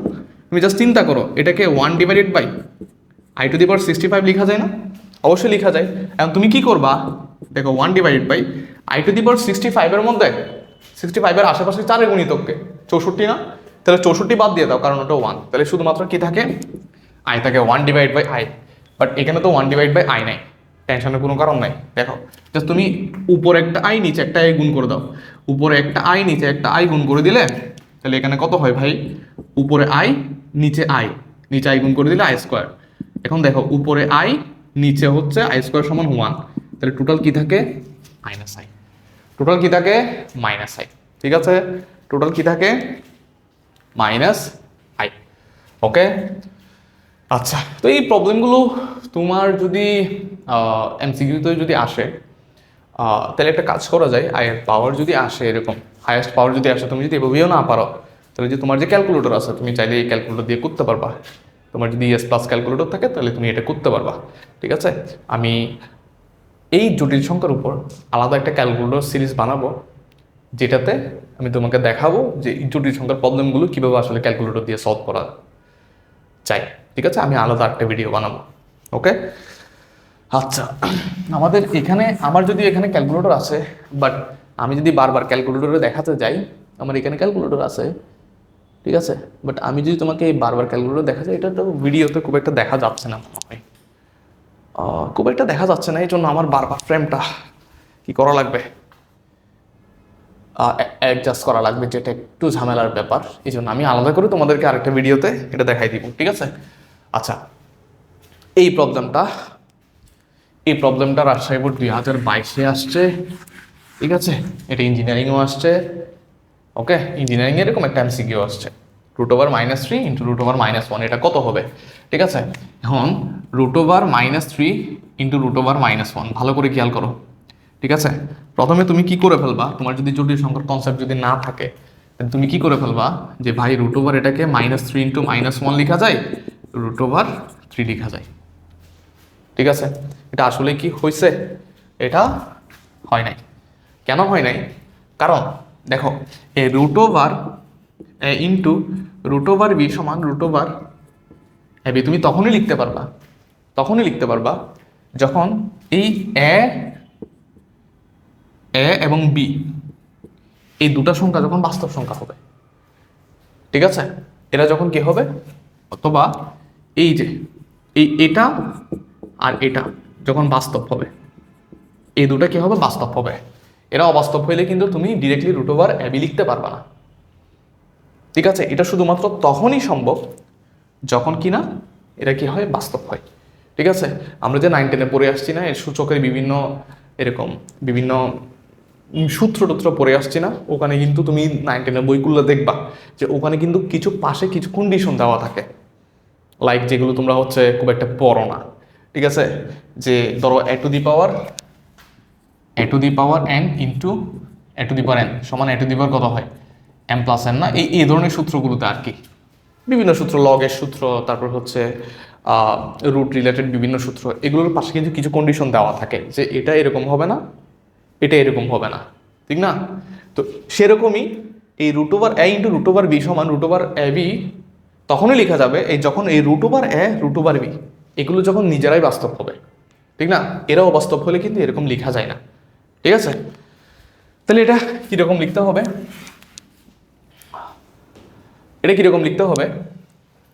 এই রুট ওভার -3 কে দেখো, রুট ওভার -3 কে আমরা কি লিখতে পারি, i√3 লিখতে পারি, যেহেতু রুট ওভার -1 সমান হচ্ছে i এবং রুট ওভার 3 সমান হচ্ছে রুট ওভার 3।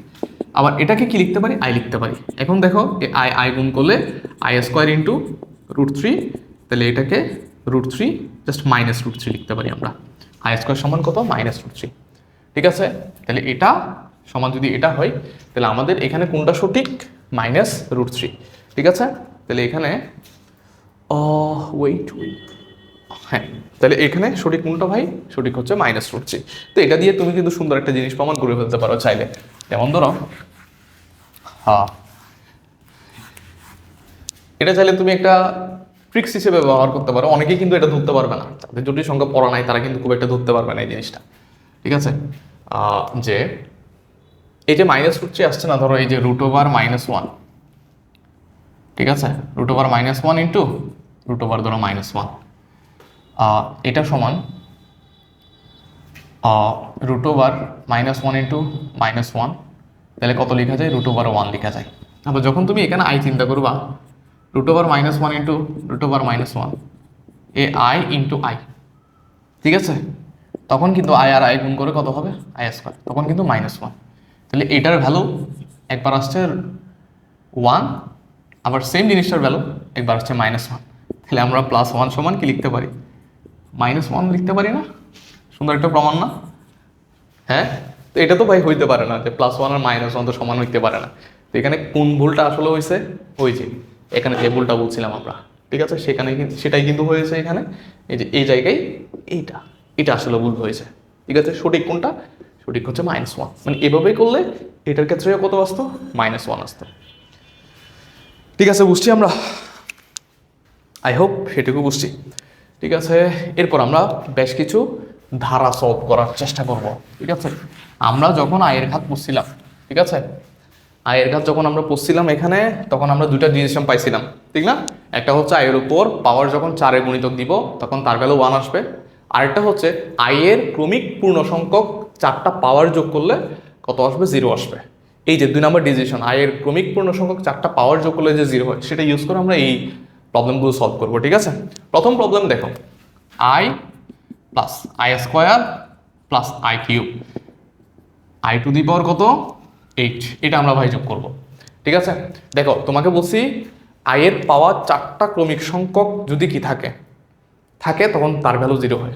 এখন তুমি দেখো এখানে i থেকে গিয়ে i টু দি পাওয়ার 4 পর্যন্ত লিখতে পারো, প্লাস আবার i টু দি পাওয়ার 5 থেকে গিয়ে i টু দি পাওয়ার 8 পর্যন্ত লিখতে পারো। দেখো 1 2 3 4 এই 4টা মিলে কত হবে, 0 হবে, আবার 5 6 7 8 এটা 4টা মিলে 0 হবে। ওই যে পাওয়ার 4টা ক্রমিক পূর্ণ সংখ্যক হইলে পদগুলো সবগুলো যোগ করলে 0 হয়, টোটালটা কত হচ্ছে, 0 হচ্ছে। এখানে আরেকটা ডিসিশন নিয়ে আসা যায়, সেটা হচ্ছে যদি আয়ের পাওয়ার যদি ক্রমিক পূর্ণ সংখ্যা হয় তাহলে 4-এর গুণিতক সংখ্যক পদের ভ্যালু, মানে 4-এর গুণিতক সংখ্যক পদের যোগফল 0 হবে। এখানে 8টা পদ আছে না, এবং এই 8টা পদই ক্রমিক পূর্ণ সংখ্যা না, 1 2 3 4 5, এই 8টা পদ মানে হচ্ছে 4-এর গুণিতক সংখ্যক পদ, তাহলে তার ভ্যালু কত হবে, 0 হবে, ঠিক আছে? আই এর, এটা একটু লিখে রাখো, ঘাত ক্রমিক পূর্ণ সংখ্যা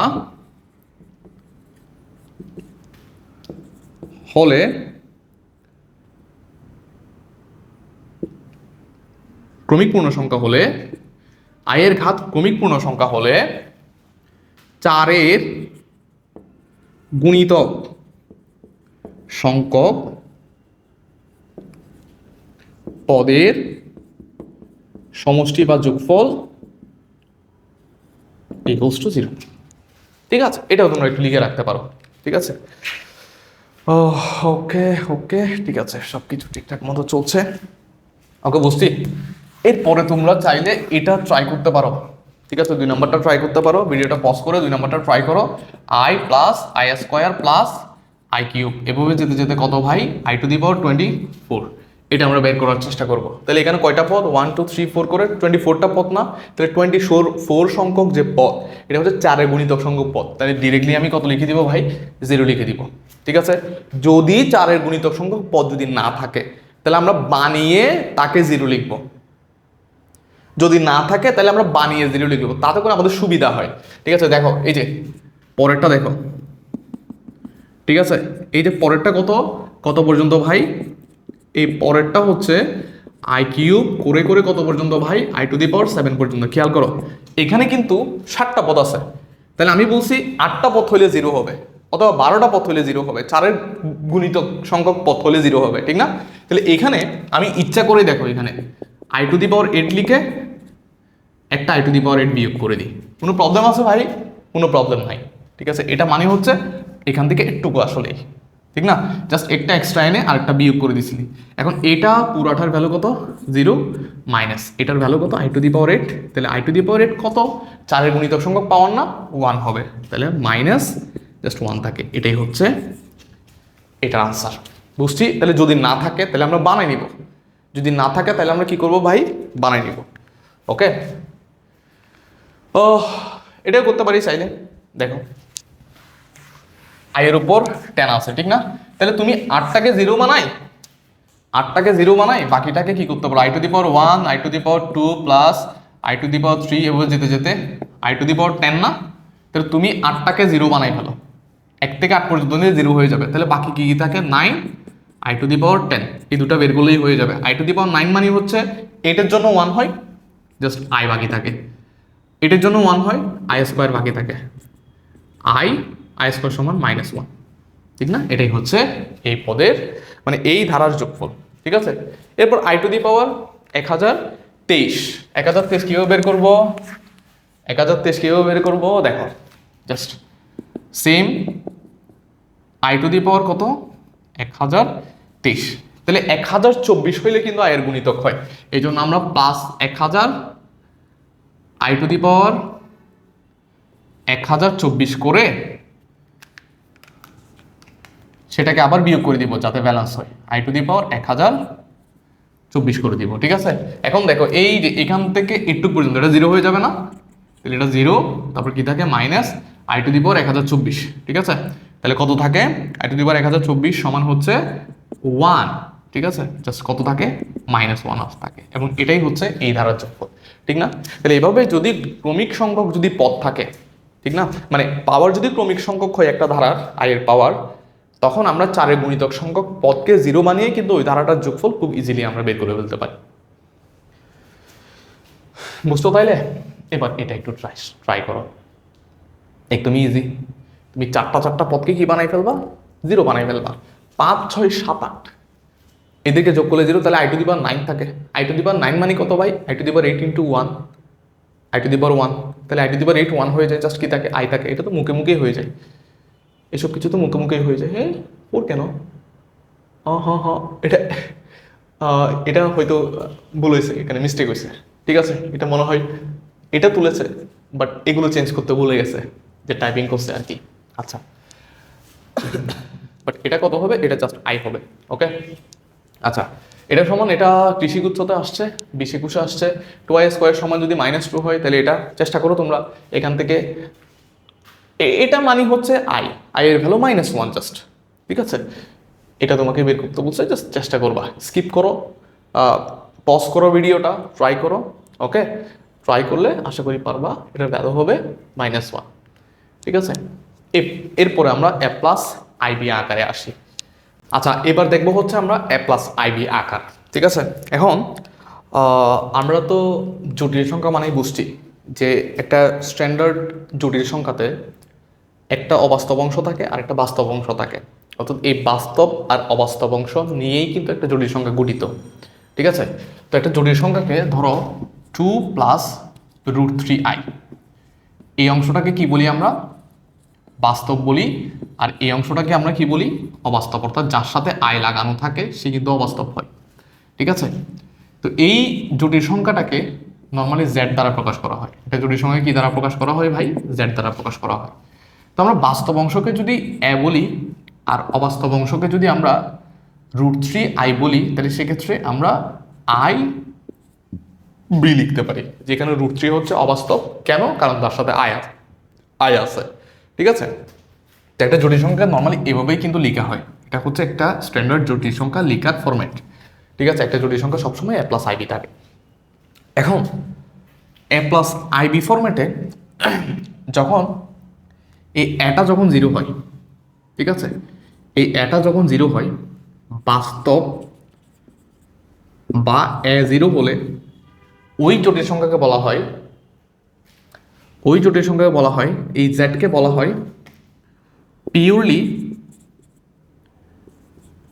পিওরলি ইমাজিনারি। ঠিক আছে, এই ইমাজিনারি থেকে কিন্তু এটা আসে, অবাস্তব। এটার ইংলিশ হচ্ছে ইমাজিনারি, সেখান থেকে কিন্তু ওই যে √(-1) এটা যেহেতু অবাস্তব, এটার প্রথম অক্ষর আই দিয়ে কিন্তু চিন্তা করা হয় ওই আইওটা। ঠিক আছে, পিওরলি ইমাজিনারি বা বিশুদ্ধ অবাস্তব যখন বাস্তব অংশ 0 হবে। আবার যখন অবাস্তব, ঠিক আছে, অথবা যখন b0 হয়, তখন এই জেডকে বলা হয় পিওরলি রিয়েল। ঠিক আছে, এবং এই যে একে এভাবে লেখা হয় আর এই অবজেক্ট, আর এই যে বিকে এভাবে লেখা হয় আই এম অবজেক্ট। অর্থাৎ এটা হচ্ছে রিয়েল পার্ট অবজেক্ট আর এটা হচ্ছে ইমাজিনারি পার্ট অবজেক্ট। ঠিক আছে, বুঝছি। আবার যখন এটা জটিল সংখ্যা তুমি লিখবা, ধরো 2 + 3i আমি লিখলাম, আমি যদি আয়ের পদের চিহ্ন যদি চেঞ্জ করে দিই, তখন আমরা যেই জটিল সংখ্যাটা পাই সেটাকে আগের জটিল সংখ্যাটার অনুবন্ধী জটিল সংখ্যা বলা হয়, এবং এটাকে উপরে বার দিয়ে লেখা হয়। ঠিক আছে, তাহলে এটাকে কি বলা হয়? এটাকে বলা হয় জেড এর অনুবন্ধী জটিল সংখ্যা।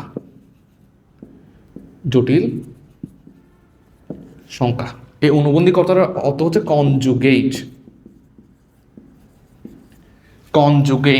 কনজুগেট কমপ্লেক্স বলা হয়।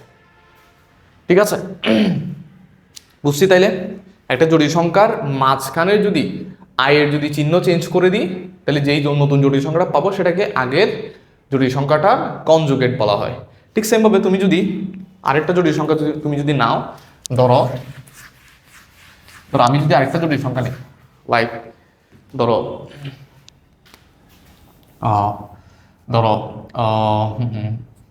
i - 2i 4 - 2i, এটা একটা জটিল সংখ্যা। ঠিক আছে, তোমাকে যদি বলা হয় এটার অনুবন্ধী জটিল সংখ্যা কি করবা ভাই? জাস্ট ওই আই যুক্ত পদের চিহ্ন চেঞ্জ করে দিবা। তাহলে এই আই যুক্ত পদের চিহ্ন চেঞ্জ করলে কত হবে? 4 + 2i। তাহলে এটার অনুবন্ধী জটিল হচ্ছে 4 + 2i। আবার আরেকটা জটিল সংখ্যাকে যদি বলো, জাস্ট ধরো 3i + 2 আছে। ঠিক আছে, আমি এভাবে বললাম যে এই জেডের অনুবন্ধী জটিল সংখ্যা কোনটা। তাহলে এই জেডের অনুবন্ধী জটিল সংখ্যাটা হচ্ছে, আমি সবসময় দেখবো মাঝখানে চিহ্ন না, আই যুক্ত পদের চিহ্ন দেখবো। অনুবন্ধী বলে ওই আই যুক্ত পদের চিহ্নই চেঞ্জ হবে। অনুবন্ধী মানে কি? লিখে রাখো, আই যুক্ত পদের সাইন চেঞ্জ লিখে রাখো। অনুবন্ধী মানে হচ্ছে আই যুক্ত পদের সাইন চেঞ্জ। ঠিক আছে, তাহলে -3i না, তাহলে +3i + 2, এটাই হচ্ছে এই জটিল সংখ্যাটার অনুবন্ধী। ঠিক আছে, এবং একটা জটিল সংখ্যার অনুবন্ধীকে তুমি যদি আবার অনুবন্ধী করো, তাহলে কিন্তু ওই জটিল সংখ্যাটা পাওয়া যায়।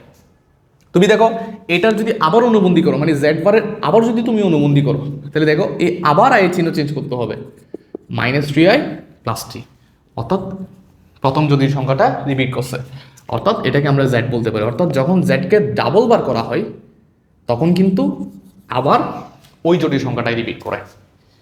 ঠিক আছে, বুঝছি। এই বিষয়গুলো ক্লিয়ার? শুধুমাত্র আই থাকলে তার অনুবন্ধী জটিল কি হবে?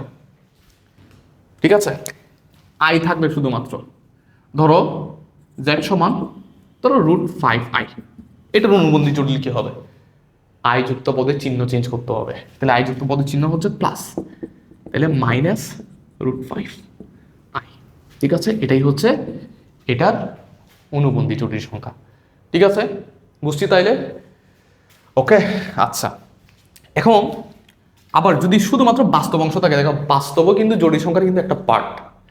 একটা জটিল সংখ্যা যদি অবাস্তব 0 হয় তাহলে সেই জটিল সংখ্যাকে বাস্তব সংখ্যা বলা হয়, ঠিক না?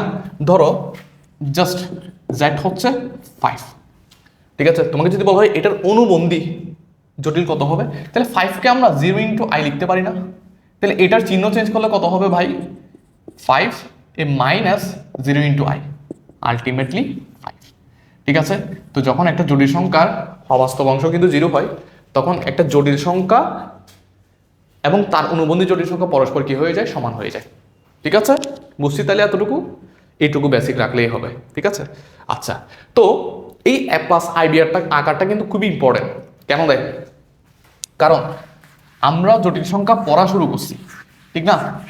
এই জটিল সংখ্যা পড়ার মেইন যে উদ্দেশ্য, ঠিক আছে, মানে ইন্টারমিডিয়েট লাইফে তুমি এই জটিল সংখ্যার যে অংশটা পড়াশোনা করবা সেটা হচ্ছে এই জটিল সংখ্যার বীজগণিতটা। বীজগণিতটা আসলে কীরকম হয়, যে যোগ বিয়োগ গুণ ভাগ তাকে রুট করলে কীরকম হয়, ঠিক না? তারপর হচ্ছে এই রিলেটেড বিভিন্ন প্রমাণ, ঠিক না? তো এইগুলো তুমি এই চ্যাপ্টার জুড়ে পড়বা, এবং এই চ্যাপ্টারে কিন্তু জাস্ট একটাই অনুশীলনী, ঠিক আছে, অন্য কোনো অনুশীলনী নাই এখানে, জাস্ট 3, এখানে 3.1, 3.2, 3.3 এরকম কোনো অনুশীলনী নাই। ঠিক আছে, তো আমরা এই চ্যাপ্টার জুড়ে ঘুরে ঘুরেই জটিল সংখ্যার বিভিন্ন প্রপার্টিস দেখবো আমরা। ঠিক আছে, আমরা এই জটিল সংখ্যাটাকে এই চ্যাপ্টারে রিয়েল অ্যাপ্লিকেশন দেখবো না, ঠিক না? এই জটিল সংখ্যাটা বিভিন্ন কিছুতে অ্যাপ্লাই করা হয়। তুমি যদি ইঞ্জিনিয়ারিং পড়ো, তো ইঞ্জিনিয়ারিংয়ে পড়তে, ঠিক আছে, যখন সার্কিট টার্কিট পড়বা তখন কিন্তু এই জটিল সংখ্যাটার অ্যাপ্লিকেশন পড়বা সেখানে। ঠিক আছে, তো ওগুলো আমরা পড়বো না, এখানে জাস্ট আমরা জটিল সংখ্যার অ্যালজেব্রাটা শিখবো এবং জটিল সংখ্যার রুট টুট এগুলো কীভাবে করে এসব কিছু শিখবো, ঠিক না? তো একটা জটিল সংখ্যার যখন তুমি বিভিন্ন কিছু করতে যাবা, তখন ওই জটিল সংখ্যার স্ট্যান্ডার্ড ফরম্যাটটা লাগবে তোমার, সেটা হচ্ছে a+ib। কথা বুঝো নাই? ধরো একটা জটিল সংখ্যা এরকম হইতে পারে না, 2 + √3i / 4i হইতে পারে না? এটা একটা জটিল সংখ্যা হইতে পারে না? এটাকে তোমাকে যখন তুমি রুট করবা প্লাস আদার্স যে কোনো কিছু করবা, তখন ক্যালকুলেশনের সুবিধার জন্য এটাকে প্রথমে তোমাকে a+ib ফরম্যাটে নিয়ে আসতে হবে। a+ib ফরম্যাটে নিয়ে আসতে হবে প্রথমে তোমাকে, তারপরে তুমি বাকি সব কাজকর্ম করতে পারবে, এটাকে রুট করতে পারবে, স্কোয়ার করতে পারবা, কিংবা অন্য কোনো কিছু করতে পারবা। ঠিক আছে, তার মানে এই a+ib আকারটা খুব ইম্পর্টেন্ট। ঠিক আছে, আচ্ছা, দেখুন আমরা যে প্রবলেমটা দেখবো, দেখো এটা একটা MCQ, ঠিক আছে, এবং এই জটিল সংখ্যার ক্ষেত্রে 1 / 1 + 2i আছে। দেখো আমি তোমাকে একটু আগে অনেকগুলো কথা বলছি না? হ্যাঁ, ওই কথাগুলো বলার একটাই উদ্দেশ্য, মানে একটাই, ওই কথাগুলো বলার পেছনে একটাই কারণ ছিল, সেটা হচ্ছে যে কোনো কিছু করার জন্য আমাকে আগে a+ib ফরম্যাটে নিয়ে আসতে হবে ওই জটিল সংখ্যাটা, ঠিক না? ধরো এটা তুমি অনুবন্ধী বের করবা, এটাকে আগে a+ib ফরম্যাটে নিয়ে আসতে হবে, মানে বাস্তব প্লাস i × অবাস্তব, এই ফরম্যাটে নিয়ে আসতে হবে। ঠিক আছে, এবং এই ফরম্যাটে নিয়ে আসার জন্য যখন ফ্র্যাকশন টাইপের থাকে, কোনো একটা জটিল সংখ্যা যদি ফ্র্যাকশন টাইপের থাকে, লিখো ফ্র্যাকশন টাইপের থাকলে হর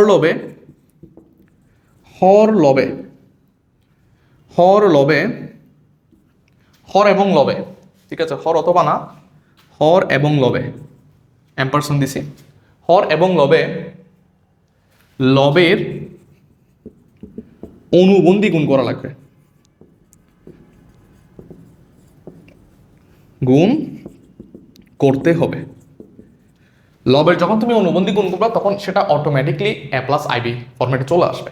যেমন ধর এই যে জটিল সংখ্যাটা, এটাকে যদি আমরা বলি 1 / 1 + 2i, দেখো তো ভাই একটু লবে কোন জটিল সংখ্যাটা আছে 1 + 2y না, এটার অনুবন্ধী জটিল সংখ্যাকে 1 - 2y, এটাকে তুমি উভয় পাশে গুণ করবা, ঠিক আছে, 1 - 2y গুণ করবা।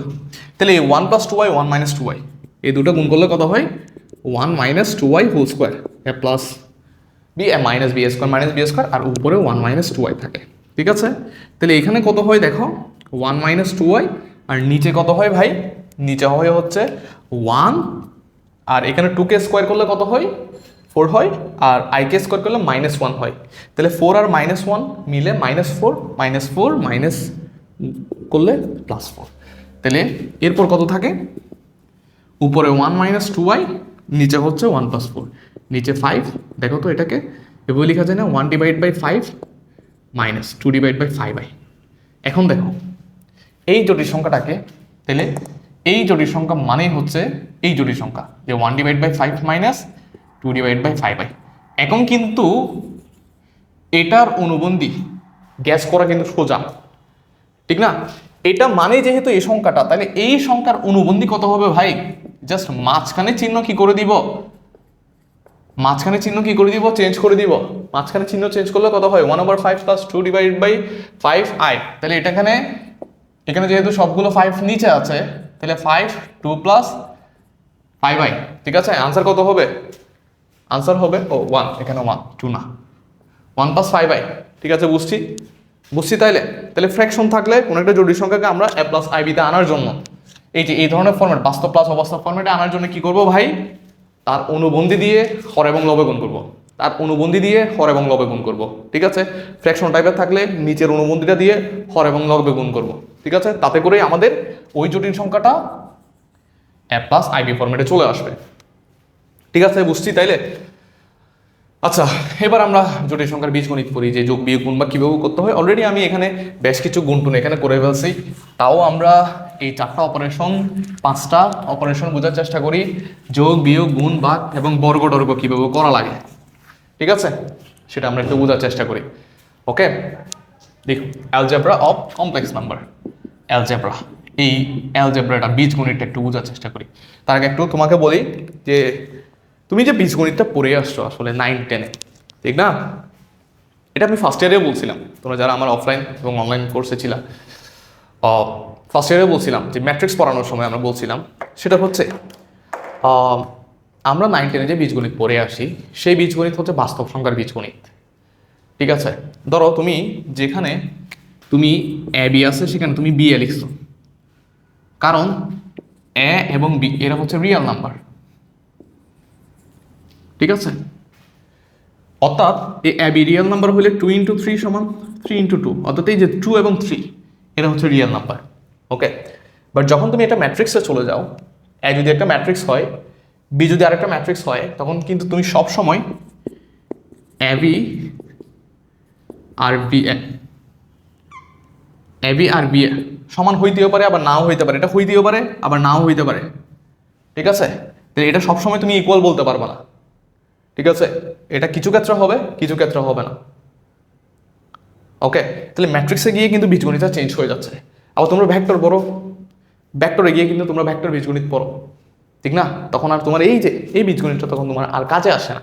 কাজেই ম্যাথমেটিক্সের বিভিন্ন ব্রাঞ্চে এই বীজগণিত বিভিন্ন রকম, ঠিক আছে। এই জন্য তুমি যখন নতুন একটা ব্রাঞ্চ পড়া শুরু করবা তখন তার বীজগণিতটা পড়া ভেরি ইম্পর্টেন্ট, ঠিক আছে, যে তার যোগ বিয়োগ গুণ বা কীভাবে করা লাগে। ওকে, বাস্তব সংখ্যায় যেরকম ধরো তুমি 5 আছে 2 আছে ডিভাইড করে দিলা 5/2, এটার ভাগটা কীভাবে করো তুমি, জাস্ট এই যে 2 5 2 4 1 এবং এটাকে কি লিখো 2 1, এভাবে লিখো না, জাস্ট এভাবে ভাগ করো না। কিন্তু জটিল সংখ্যায় ভাগ এভাবে করো না, আসলে জটিল সংখ্যার ভাগ করার একটা সিস্টেম আছে। ওকে, সেটাই আমরা এখানে পড়বো যে যোগ বিয়োগ গুণ ভাগ এটা কীভাবে করে আসলে এখানে। ওকে, আচ্ছা, তাহলে এখন প্রথমেই যোগ করি। মনে রাখবে যোগ এবং বিয়োগের ক্ষেত্রে জটিল সংখ্যার যোগ এবং বিয়োগের ক্ষেত্রে জাস্ট নর্মাল নিয়ম, বাস্তব অংশের সাথে বাস্তব অংশ যোগ করবা, অবাস্তব অংশের সাথে অবাস্তব অংশ যোগ করবা, ঠিক আছে। তোমাকে এখানে একটা জটিল সংখ্যা দেওয়া আছে z1 = -1 + √3i, আরেকটা জটিল সংখ্যা দেওয়া আছে 2 + i, ঠিক আছে। এখানে √3 ছাড়া দিই আমি, তাহলে আমাদের একটু সুবিধা হয় যোগ বিয়োগ করতে। ওকে, ধরে নিলাম z1 সমান হচ্ছে -1 + 3i। তাহলে কি বললাম, যে যখন তুমি দুটো জটিল সংখ্যা যোগ করবা তখন জাস্ট বাস্তবের সাথে বাস্তব যোগ করবা, অবাস্তবের সাথে অবাস্তব যোগ করবা। দেখো, প্রথমটা হচ্ছে -1√3i, দ্বিতীয়টা হচ্ছে 2 + i। তাহলে দেখ ভাই, এখানে -1 বাস্তব, এখানে 2 বাস্তব, তাহলে -1 এর সাথে 2 যোগ করব। এখানে হচ্ছে 3i বাস্তব, এখানে হচ্ছে i বাস্তব, তাহলে 3 এর সাথে জাস্ট i যোগ করব। তাহলে এটা হচ্ছে 1 আর এটা হচ্ছে 4i। এটাই হচ্ছে z1 + z2, অর্থাৎ দুটো জটিল সংখ্যার যোগফল। z1 এবং z2 নামক দুটো জটিল সংখ্যা যদি এটা হয়, তাহলে তাদের যোগফলের যে জটিল সংখ্যা সেটা হচ্ছে এটা 1 + 4i। বুঝছি? তো বিয়োগও সেম রকম, জাস্ট এখানে মাইনাস দেওয়া লাগে। আমি যদি এটা যদি তোকে বিয়োগ করে দেখাই, দেখ z1 - z2, তাহলে z1 সমান হচ্ছে -1 + 3i, z2 সমান হচ্ছে 2 + i। জাস্ট এই যে বিয়োগটা অ্যাজ ইউজুয়াল নিয়মে যেভাবে আমরা বন্টন করি, ঠিক আছে, সেভাবে বন্টন করে দিবা। 3i, এই মাইনাসটা একবার 2 এর সাথে দিবা, এই মাইনাসটা একবার i এর সাথে দিবা। তাহলে কত হয় এখানে, বাস্তবের সাথে বাস্তব যোগ বিয়োগ, অবাস্তবের সাথে অবাস্তব যোগ বিয়োগ, ঠিক না? এখানে -3, এখানে +2i, অর্থাৎ এই যে z1 এবং z2 দুটাকে যদি বিয়োগ করা হয়, তাহলে এরকম, এরা কীরকম আসবে, -3 + 2i আসবে। ঠিক আছে, আশা করি এই দুটা বিষয় ক্লিয়ার, যোগ কীভাবে করতে হয়, বিয়োগ কীভাবে করতে হয়। ঠিক আছে, ফোকাসটা একটু ঠিক করি।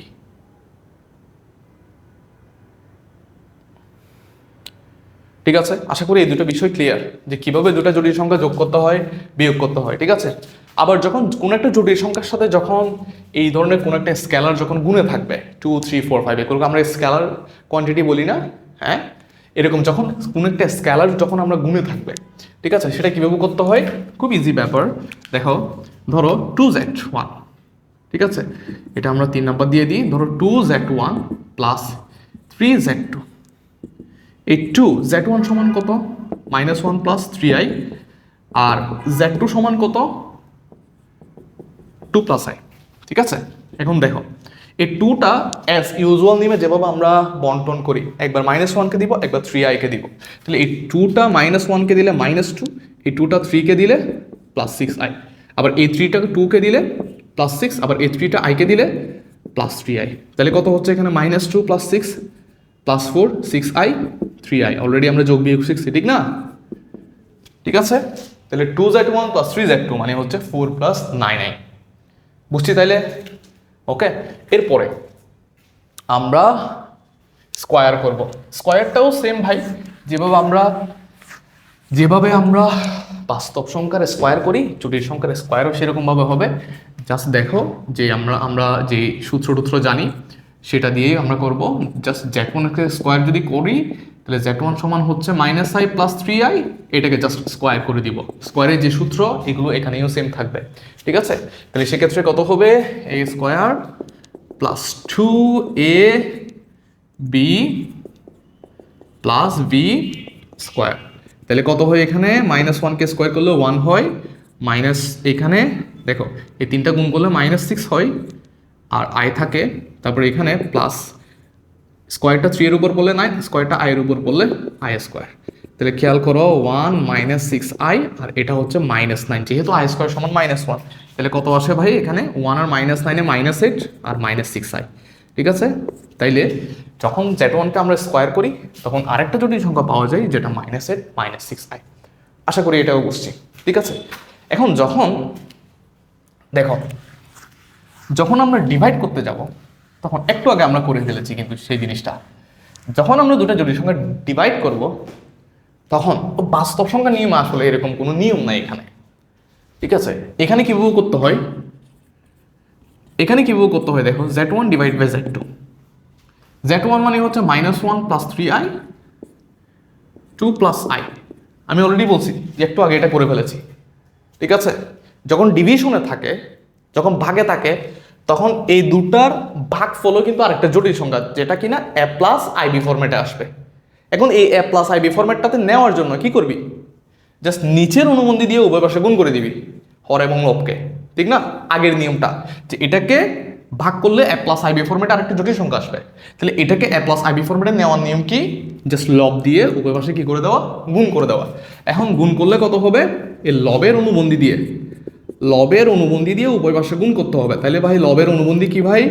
লবের অনুবন্ধী হচ্ছে 2 মাইনাস আই।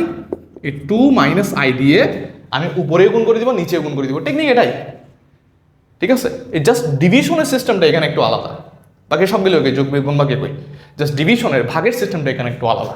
ওকে, এখন এখানে আমরা যদি ক্যালকুলেশন করি তাহলে 2 স্কোয়ার মাইনাস আই স্কোয়ার, আর উপরে যদি আমরা এটার সাথে এটা গুণ করি তাহলে -2 -1 minus i plus 3i plus 2 plus 6i plus 3i minus i, তাহলে plus 3i square, sorry -3i square. ঠিক আছে, বুঝছি ভাই।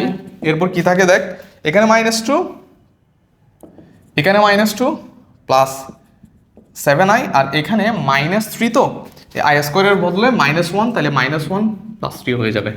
আর নিচে তো অলরেডি 4 আই স্কোয়ার -1, সামনে একটা মাইনাস আছে, তাহলে +1 হয়ে যাবে।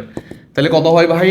এখানে 1 প্লাস 7i ডিভাইডেড বাই 5, এবং এটাকে যদি লিখি আমরা 1 divide by 5 plus 7 divide by 5i, এবং এটাই হচ্ছে এই দুটো জটিল সংখ্যার ভাগফল। ঠিক আছে, যে -1 plus 3i divided by 2 plus i, এটার ভাগফল হচ্ছে এটাই। ঠিক আছে, ভাগ করার নিয়মটা হচ্ছে এটাই। জাস্ট কি করতে হবে ভাই? জাস্ট ওকে নিচের লবটা দিয়ে উভয় পাশে গুণ করতে হবে। ওকে, নিচের লবের মানে নিচের অর্থাৎ লবের অনুবন্ধী দিয়ে উভয় পাশে গুণ করে তাকে a প্লাস আইবি ফর্মেটে নিয়ে আসতে হবে, এবং যেটা আসবে সেই জটিল সংখ্যাটাই হবে এই দুটো জটিল সংখ্যার ভাগফল। ঠিক আছে, বুঝছি। তাহলে আমরা জটিল সংখ্যার বীজগণিতটাও বুঝছি। তো এটা কাইন্ড অফ তোমার কাজে লাগবে। যেমন ধরো এই ধরনের প্রবলেম যখন তুমি সলভ করবা, একটু টেকনিক অ্যাপ্লাই করতে হবে। যেমন ধরো এই প্রবলেমটা রাজশাহী বোর্ড বিছে কুষে আসছে, ঠিক আছে? একটু ট্রাই করো, ওকে, একটু ট্রাই করো, ভিডিওটা পজ করে ট্রাই করার চেষ্টা করো। তুমি বলতে পারো যে ভাই এখানে তো এখানে তো পাওয়ার তো 10 আছে, কিভাবে 10 পাওয়ার করব? ঠিক না, 6c স্কোয়ার কিউব, ঠিক আছে, সর্বোচ্চ ফোর্স 5 পর্যন্ত করা যায়, বাট 10 এটা কীভাবে করবো? চিন্তার কোনো কারণ নাই। দেখো এখানে 10 পর্যন্ত করা লাগে না, জাস্ট একটু টেকনিক অ্যাপ্লাই করতে হয়। ঠিক আছে, এই 10টাকে একটা কাজ করো, 2 দিয়ে উপরে 5 দাও। এখন এটার স্কোয়ার কি? একটু আগে বললাম, অ্যাজ ইউজুয়াল নিয়মে যেভাবে সূত্র অ্যাপ্লাই করে আমরা স্কোয়ার করি, a square -2ab plus b square. ঠিক আছে, এটার উপর পাওয়ার 5। দেখো আই স্কোয়ার সমান হচ্ছে -1 -2i plus 1 whole to the power 5। এই 1 আর এটা কাটা যায়, -2i whole to the power কত হয় ভাই? 5। -2 এর উপর 5 দিলে -32, আর i এর উপর 5 দিলে বলো না কত হয়? i এর উপর 5 দিলে, i এর উপর 5 দিলে কত হয়? i টু দি পাওয়ার 4 × 1, তাহলে 4 1 হয়ে যায়, তাহলে জাস্ট i থাকে, তাহলে -32 i। আনসার কত হবে ভাই? আনসার হবে ডি। ঠিক আছে, বুঝছি। তাহলে এটা একটু টেকনিক অ্যাপ্লাই করতে হবে। এরকম যখন হাইয়েস্ট পাওয়ার থাকবে, যখন a প্লাস আইবি ফরম্যাটের উপর যখন হাইয়েস্ট পাওয়ার থাকবে, তখন আগে স্কোয়ারটা করে দেখবা। স্কোয়ারটা করে এটা একদম সিম্পলিফাই হয়ে যাবে। ঠিক আছে, সিম্পলিফাইড হয়ে গেলে তারপর তুমি বাকি পাওয়ারটা অ্যাপ্লাই করে দিবা। ঠিক আছে, ওকে, আচ্ছা, এটা তোমরা করবা। বইয়ের 22-23 আসছে, ওকে, 22-23 আসছে, চেষ্টা করবা এটা। ভিডিওটা পজ করে ট্রাই করো, যদি না পারো তাহলে এবার দেখো 1 প্লাস আই, তাহলে 1 প্লাস আই এর উপর আমি প্রথমে 14 না, এটার উপর 2 দিব, তারপরে √2 এর উপর 2 দিব, পুরাটার উপর 7 দিব। ঠিক আছে, ইজি ব্যাপার। এটার হোল স্কোয়ার করলে কত হয়? 1 plus 2i plus i square, আর নিচে 2 হয়, হোল টু দি পাওয়ার 7। এখন দেখো এই আই স্কোয়ার -1 আর 1 কাটাকাটি যায়, এরপর জাস্ট 2i ডিভাইড বাই 2 থাকে, তখন 2 কাটাকাটি করতে পারবা, তাহলে i এর উপর 7 থাকে। i এর উপর 7 মানে কত? i cube. i কিউব মানে কত ভাই? -i। আনসার কত ভাই? -i। বইয়ের 22-23 আসছে এই প্রশ্নটা। ঠিক আছে, তো একটু সিস্টেম করে টেকনিক অ্যাপ্লাই করে এগুলো করা লাগবে। যখন হাইয়েস্ট পাওয়ার দেখবো তখন তো এটা বের করা আসলেই পসিবল না। মানে এভাবে তোমার একটা এমসিকিউর জন্য সময় থাকে তোমার 1 মিনিট, ঠিক না? তো এমন কোনো কিছু দিবে না যেটা তুমি যে পাওয়ার 14 বের করতে করতে এটা তোমার অনেক সময় চলে যাবে। তো এরকম স্যাররা এরকম বোকা না যে তোমাকে এত বড় একটা এমসিকিউ দিয়ে বসে থাকবে। জাস্ট এই টাইপের এমসিকিউগুলোতে তুমি যদি দেখো যে না, তোমার যদি মনে হয় এমসিকিউটা সলভ করতে অনেক সময় লাগবে, তাহলে তুমি মনে করবে যে এখানে নিশ্চয়ই কোনো শর্টকাট টেকনিক আছে এটা সলভ করার। ঠিক আছে, একটা এমসিকিউ দেখে তোমার যদি মনে হয় যে এটা ম্যানুয়াল মেথডে করলে অনেক বড় হয়ে যাবে, তাহলে একটু চিন্তা করার ট্রাই করবা, একটু বোঝার চেষ্টা করবা যে এখানে নিশ্চয়ই কোনো শর্টকাট টেকনিক আছে এবং ওই শর্টকাট টেকনিকটা অ্যাপ্লাই করার জন্য তোমাকে এই এমসিকিউটা দেওয়া হয়েছে। ঠিক আছে, এই জন্য ঠান্ডা মাথায় চিন্তা করবা। ওকে, আমরা এ প্লাস আইবি আঁকা নিয়ে তো অনেক বললাম, এরপর বইয়ের অনুশীলনীতে যাই। আমরা জটিল সংখ্যার অনেকগুলো থিওরি পড়ার পরে আমরা এবার অনুশীলনীতে যাব। তো এখানে 10 থেকে 12টা টাইপের প্রবলেম আছে। আমরা আমাদের বইটা ফলো করব, কোনো বই ফলো করব না। বাজারে বিভিন্ন বই আছে, যেমন ধরো অক্ষরপত্র, এরকম 8-10টা রাইডারের বই আছে। সবগুলো বই করার কোনো দরকার নাই, যে কোনো একটা বই তোমার থেকে যদি থাকে, একটা বই ফার্স্ট টু লাস্ট ফলো করবা। ঠিক আছে, যারা প্রথম থেকে, তুমি যদি প্রথম ম্যাথমেটিক্স পড়ো, প্রথম ফিজিক্স পড়ো, তাহলে তোমার 8-10টা বই নিয়ে বসার কোনো দরকার নাই। জাস্ট একটা বই হিসেবে, একটা বইকে তুমি বাইবেল ধরে ওটা ফার্স্ট টু লাস্ট শেষ করবা। দেখবে যে একটা বই তুমি যদি ফার্স্ট টু লাস্ট শেষ করো, ঠিক আছে, তোমার অলমোস্ট 95% প্রিপারেশন হয়ে যাবে। একটা বইয়ের সাথে আরেকটা বইয়ের 95% মিল থাকে, জাস্ট ওই 5% ডিফারেন্ট থাকে। তো তোমার তো ভাই 100 পাওয়ার দরকার নেই, ঠিক না? তুমি যা পড়ছো সেখান থেকে 95 পাইলে তোমার হবে, ঠিক না? 100 পাওয়ার তো দরকার নাই। ওকে, এই জন্য একটা বই ভালো করে পড়বা। আর যদি 2-3টা বই ফলো করতে যদি মন চায়, তাহলে একটা বই ফলো করার পরে বাকিগুলোকে এক্সারসাইজ তো প্র্যাকটিস বুক হিসেবে রাখবা। ঠিক আছে, এবং ম্যাথসের ক্ষেত্রে দেখবা যে বই টু বই 95% প্রবলেম মিল থাকে, কারণ এগুলো বোর্ড কোয়েশন, এগুলো আগে আসছে, ঠিক না? একটা অনুশীলনীতে যদি 50টা প্রবলেম থাকে, তাহলে দেখবে যে 5টা থেকে 10টা জাস্ট ওই বইয়ের নিজস্ব প্রবলেম, বাকি সবগুলো হচ্ছে বোর্ড কোয়েশন। ঠিক আছে, এই জন্য ম্যাথের ক্ষেত্রে বিশেষ করে একটা বই পড়লে এনাফ। ওকে, এরপরেও তুমি যেই রাইটারের বই পড়ো না কেন, ওকে, বাজারে একটা প্রচলিত হাইপ আছে, যেটা হচ্ছে কেতাব স্যারের বইটা পড়তে হয় ইঞ্জিনিয়ারিং যারা প্রিপারেশন দিচ্ছ। ঠিক আছে, তো এই বইটা পড়বা, ঠিক আছে, বাট এই বইটা প্রথম থেকেই পড়বা না। তুমি যদি বিগিনার হইলে কেতাব স্যারের বই কখনো পড়বে না, কারণ এই বইটা প্রচুর অগোছালো। এটা হচ্ছে তুমি বিগিনার, তোমার জন্য এই বই না। তুমি যখন ইন্টারমিডিয়েট কিংবা অ্যাডভান্স লেভেলে চলে যাবা, তখন তোমার জন্য এই বই। ঠিক আছে, তো বিগিনার লেভেলে থাকলে আগে সোজা একটা বই, অক্ষরপত্র অথবা রূপন্তী অথবা এসইউ আহমদ স্যারের বই, যে কোনো একটা বই ফলো করবা ফার্স্ট টু লাস্ট। এরপরে তুমি কেতাব স্যারের বইয়ের কিছু বাছা প্রবলেম সলভ করবা, নিজস্ব প্রবলেম, যেগুলো হচ্ছে একটু কঠিন টাইপের প্রবলেম। ঠিক আছে, তো আমাদের যে বইটা আছে, আমরা সবগুলো বই মার্চ করে ওই বইটা করেছি। ঠিক আছে, এবং ওই বইয়ে গতানুগতিক বাজারের যে বই আছে ওই বইয়ের মতো না। আমাদের যে বইটা, আমি ডিসক্রিপশনে, তোমরা যারা আমার ফার্স্ট ইয়ার কোর্সে ছিলাম, আমার বইটা সম্পর্কে জানো, তোমরা পড়েছো। ঠিক আছে, আমি ডিসক্রিপশনে এই চ্যাপ্টারের আমি পিডিএফটা দিয়ে দিচ্ছি। ঠিক আছে, এখানে আমরা প্রত্যেকটা বই সবগুলো ঘেটে আমরা টোটাল এই চ্যাপ্টারের প্রবলেমগুলোকে 12-13টা টাইপে ভাগ করেছি। এখানে 9টা নাকি 10টা নাকি 9টা অথবা 12টা টাইপের প্রবলেম আছে। তো আমরা এই টাইপগুলোতে ভাগ করেছি এবং এই টাইপের প্রবলেমই আমরা এখানে সলভ করবো, টাইপ ওয়াইজ সলভ করবো। তো আমি তোমাকে এখন A+B বুঝাইলাম, তো এখন আমরা A+B টাইপের প্রবলেমগুলো আমরা সলভ করবো। ঠিক আছে, বইয়ের 1 নম্বর প্রবলেম, সেটা হচ্ছে 1 + 2i 2 + 3i 3 + 4i। এটাকে, ঠিক আছে, টাইপ 1। ঠিক আছে, আমি একটু দেখি রেকর্ডিং হচ্ছে কি না। ওকে, হচ্ছে। আচ্ছা, তো এই 1 + 2i 2 + 3i 3 + 4i, ঠিক আছে, এটাকে A+IB ফরম্যাটে কীভাবে নিব? তুমি জাস্ট গুণ করে দাও। 3টা জটিল সংখ্যা আছে, 3টাকে গুণ করে দিলে একটা জটিল সংখ্যা চলে আসবে, গুণফল আর কি। তো সেই জটিল সংখ্যাটা হবে A+IB ফরম্যাটে। ঠিক আছে, তাহলে 1 + 2i 2 + 3i, তারপর হচ্ছে 3 + 4i, দুটো গুণ করো। ঠিক আছে, এটার সাথে আগে এটা গুণ করো, যেমন ধরো 1-এর সাথে 2 গুণ করলে 2 + 3i, তারপর এটার সাথে দুটোটা গুণ করো +4i + 6i²। ঠিক আছে, এরপর 3 নাম্বারটা যেরকম আছে তাকে সেরকম থাকতে দাও, কোনো ডিস্টার্ব করিও না। আগে এই দুটা ক্যালকুলেশন করো। ঠিক আছে, 2 এর সাথে, যেমন ধরো এটা হচ্ছে -6, কেন? i² সমান হচ্ছে -1, তো -6 আর 2 -4 + 7i। ঠিক আছে 3 প্লাস 4i, এইটা নিয়ে এবার এখন কাজ করব। -4 3 -12 -4 প্লাস 4 -69 প্লাস 7i প্লাস 3 3 সাতা 21 i plus 7i plus 4i, তাহলে কত হয় ভাই 4 সাতা 28 i স্কোয়ার। ঠিক আছে -12 এখানে হবে কত কত -16 প্লাস 5i, ঠিক আছে আর এখানে -28 -28 প্লাস 12 কত হয় ভাই -40 প্লাস 5i।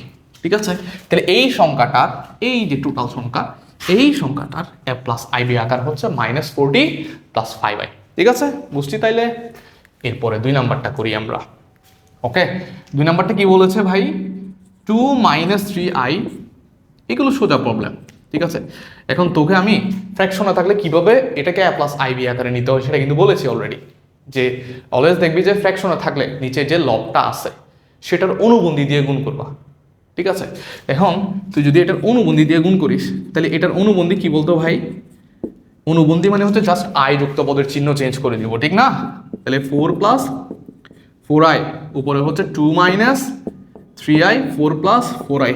এখন তো এই 4 প্লাস 4i তো মাগনা জিনিস না, এটা লিখলে হরে লিখলে লবেও লিখতে হবে, ঠিক না? কারণ ব্যালেন্স করা লাগবে। ঠিক আছে এখন এটা কত হয় 4 স্কোয়ার -4i হোল স্কোয়ার, আর উপরে এটা গুণ করলে 8 প্লাস 8i, তারপর হচ্ছে এটা গুণ করলে প্লাস 8 -12i।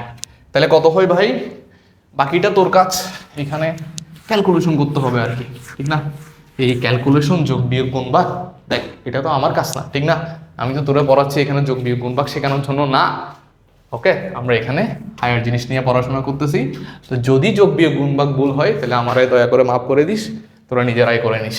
ঠিক আছে তাহলে এখানে 8 আর 8 যোগ করলে 16 হয়, 8i -12i, তাহলে -4i হয়, আর নিচে 16 আর ওদিকে প্লাস 16 হবে, তাহলে নিচে 32 উপরে 16 -4i, তাহলে এটা করলে 1/2 হবে, তারপরে এটা করলে 1/8i হবে। ঠিক আছে এটাই হচ্ছে a প্লাস ib আকার। আশা করি তোরা এটা বোঝাইতে পারছি।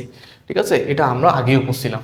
এখন এই ধরনের প্রবলেম দেখ, এটা হচ্ছে রাজশাহী বোর্ড 2022-এর কতে আসছে, ঠিক না? জাস্ট 2 নাম্বারের জন্য আসছে। এখন এগুলো একদম ফ্রি নাম্বার। ঠিক আছে আবার এটা ময়মনসিংহ বোর্ড নাহলে মাদ্রাসা বোর্ড 2019-এর কতে আসছে, ঠিক না? একদম এগুলো মাগনা নাম্বার। ঠিক আছে এই প্রবলেমগুলোতে ভুল করা যাবে না। ওকে ক্লিয়ার তাইলে? ওকে এবার দেখ এটা কীভাবে করতে হয়। 3 নাম্বারটা তো পারবি, এটা 2 নাম্বারের মতোই। জাস্ট 4 নাম্বারটা কীভাবে করতে হয় দেখ, এখানে 2টা পার্ট আছে না, 2টা পার্টকে এটা একটা কাজ করতে পারিস, এটা হচ্ছে তুই আলাদা আলাদা করতে পারিস, অথবা এটাকে a প্লাস ib, এটাকে a প্লাস ib করে চাইলে যোগ করতে পারিস। ওকে এটা করতে পারিস, অথবা প্রথমেই লসাগু নিয়েও করতে পারিস। ঠিক আছে কারণ লসাগু নিয়ে করি অথবা আলাদা আলাদা করি। ঠিক আছে এটাকে a প্লাস ib আকারে নিলে কি হয়, এটা 1 - 2i না, কি গুণ করতে হবে ভাই, অনুবন্ধী গুণ করতে হবে, 1 + 2i গুণ করতে হবে, তাহলে 1 - 5i আছে, তো 1 + 2i আমাদের গুণ করা লাগবে। ঠিক আছে ভাই বুঝছি ভাই 2 + 3i। ওকে এরপর 2 - 3i গুণ করা লাগবে, 5 - 3i, 2 - 3i গুণ করা লাগবে। ঠিক আছে এবার আরামসে যোগ বিয়োগ কর, এখানে কত হয় 1 স্কোয়ার - 2i হোল স্কোয়ার, আর এখানে কত হয়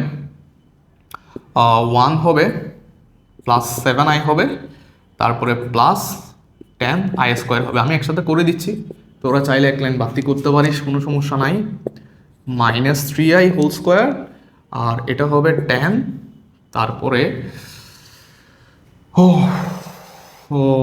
এটা করলে -15, এটা করলে -6, তাহলে -15 আর -6 হচ্ছে -21i, এটা করলে প্লাস 9i স্কোয়ার। যদি ভুল টুল হয় তাহলে ভাই মাফ করে দিস, যোগ বিয়োগ ভুল হইতে পারে। ঠিক আছে এখানে 1 আর -10, তাহলে -9, তারপর হচ্ছে প্লাস 7i। ঠিক আছে আর এখানে কত হয়, নিচে হবে 5 আর এখানে কত হবে 4 + 9, 4 + 9 কত হয় 13, আর আর আর এখানে 10 - 9 1 হবে, ঠিক আছে, আর -21 আই হবে, ঠিক আছে। এখন লসাগু নিতে পারিস, 5 13 65, তাহলে এই 13-র সাথে এটা গুণ হবে, ঠিক আছে, প্লাস 5 1 - 21 আই, ঠিক আছে। বাকিটা কত হবে, এটা গুণ করে বাকিটা করে ফেলবি। এখন তো ইজি, উপরে করলে a+ib আসবে আর নিচে 65 আসবে, তখন আলাদা আলাদা করে ফেললে ডিরেক্ট টোটালটাই a+ib ফরম্যাটে চলে আসবে, ঠিক আছে, বুঝছি তাইলে এটা ওকে। এইবার এই ধরনের একটা প্রবলেম সলভ করি আমরা আজকে এতটুকু। এখানে বেশ কয়েকটা এমসিকিউ, এরপর আমরা বেশ কয়েকটা এমসিকিউ পড়বো, ঠিক আছে। আজকের লেকচারে আমরা আর খুব বেশি পড়বো না, জাস্ট a+ib আকারে যে প্রবলেমগুলো আছে সেগুলো করে আমরা আজকের লেকচার শেষ করে দিব, ঠিক আছে। যদিও লেকচারটা একটু বড় হয়ে যাচ্ছে, 1 ঘন্টার বেশি হয়ে যাচ্ছে, কোনো প্রবলেম নাই, ওকে। আমরা ধরা বাঁধা আমরা চেষ্টা করবো 1 ঘন্টা রাখার, ঠিক আছে। যদি এক্সট্রা সময়ের প্রয়োজন হয় তাহলে অবশ্যই আমরা ক্লাসটা কন্টিনিউ করব, ঠিক আছে। তোরা একটু পেশেন্ট নিয়ে ক্লাসটা ফুল করবি, ঠিক আছে। 1 - i এটার উপর হোল কিউব দেওয়া আছে, ঠিক না। তাহলে এখানে একটা কাজ করতে পারিস, তুই প্রথমে কিউব করে তারপরে a+ib ফরম্যাটে নিতে পারিস, অথবা প্রথমে a+ib ফরম্যাটে নিয়ে তারপর কিউব করতে পারিস, দুটোভাবেই তুই অ্যাপ্রোচ নিতে পারিস। তাহলে এখানে আমরা এটা কাজ করি, আগে a+ib ফরম্যাটে নিয়ে গিয়ে তারপরে আমরা কি করি, তারপর আমরা কিউব করি, এটা ভালো হয়। 1 - i না, তাহলে 1 + i দিয়ে গুণ করা লাগবে, 1 + i অনুবন্ধী না ভাই, ওকে। এরপরে কিউব, এবার দেখ নিচে কত a+i a-i, তাহলে কত হয় a² - b², আর উপরে এই দুটো গুণ করলে কত হয় 1 + 2i + i², তাহলে এটা ক্যান্সেল যাবে ভাই, ঠিক আছে, ক্যান্সেল গেল, ঠিক আছে। আর নিচে কত হয় ভাই, এখানে 1 + 1 আর উপরে 2i, তাহলে কত হয় ক্যান্সেল গেলে এখানে একটু ক্যান্সেল যাবে, তাহলে i এর উপর কিউব হইলে -i, জাস্ট সিম্পল, ঠিক আছে। এবং এখানে তোরে যদি বলে a এর ভ্যালু কত, b এর ভ্যালু কত, ঠিক আছে। এখন খেয়াল কর, বাস্তব অংশকে তুই a বলিস আর i এর সাথে যেটা থাকে সেটাকে তুই b বলিস, ঠিক আছে। এখন i এর সাথে এখানে কে আছে, এটাকে চাইলে 0 + -1 × i এভাবে লিখতে পারি না, তার মানে এখানে বাস্তব অংশ হচ্ছে এটা, অবাস্তব অংশ হচ্ছে এটা, ঠিক আছে। তাহলে এই নাম্বারটার a+ib ফরম্যাট হচ্ছে এটাই, ঠিক আছে, বুঝছিস, হ্যাঁ, ওকে। এরপরে আমরা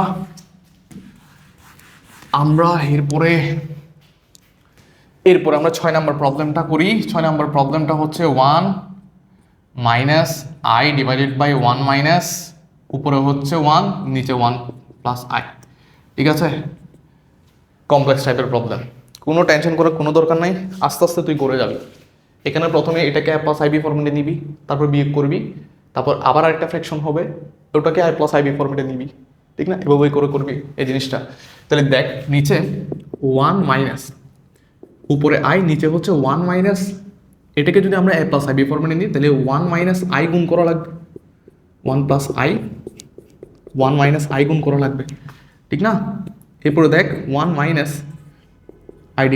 1 উপরে 1 - i, নিচে a+b a-b, তাহলে a² - b², তার মানে 1² - i², তাহলে i² সমান -1 না, তাহলে কি থাকবে নিচে 2 থাকবে, জাস্ট i² সমান যেহেতু -1 তাহলে -1 মাইনাস গুণ করলে প্লাস হবে, তাহলে 1 + 1 2, আর উপরে জাস্ট কি থাকবে 1 - i থাকবে, আর উপরে একটা i। এবার দেখ ভাই 1 - এখানে একটু লসাগু কর, জাস্ট 2 তো 2 - 1 + i, ঠিক না, 2 - 1 - i, আর উপরে একটা i আছে, ঠিক আছে। 1 - এটা উপরে গুণ করে দিলে উপরে 2 চলে যাবে, আর নিচে 1 + i হয়ে যাবে, ঠিক আছে। লসাগু কর 1 + i 1 + i -2 কত হয় ভাই,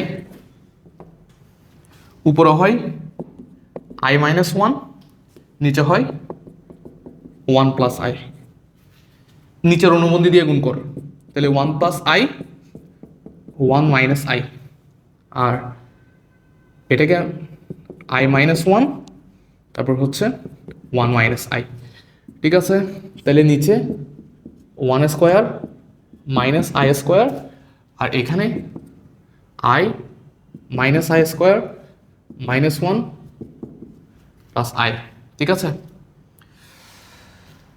আই স্কোয়ার সমান -1 মাইনাস মাইনাসে প্লাস, তখন এটা আর এটা ক্যান্সেল যাবে, উপরে 2i আর নিচে 2i আর 2 করলে জাস্ট আই থাকে। ঠিক আছে, নিচেরটুকু দেখা যাচ্ছে কি না আমি একটু দেখি। ওকে, হ্যাঁ দেখা যাচ্ছে। ঠিক আছে, আমি পড়াই, আমি রেকর্ড করি, সব আমাতে করতে হচ্ছে, ঠিক না?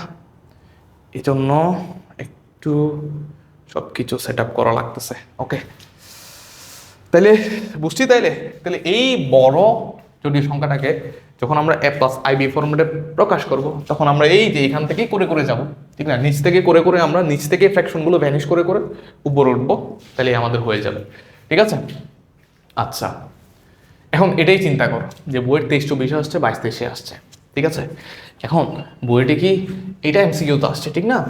তো খুব একটা এত বড় ম্যাথ করার সময় পাবি না। ঠিক আছে, তো এটা কীভাবে করতে হয়, এটা জাস্ট ক্যালকুলেটরে করতে হয়। ওকে, ক্যালকুলেটরে তুই জাস্ট, আমি তোরা একটু দেখাই এখানে, তাও এই যে তোরা যদি একটু দেখিস, দাঁড়া আমি একটু জুম দিই। ঠিক আছে,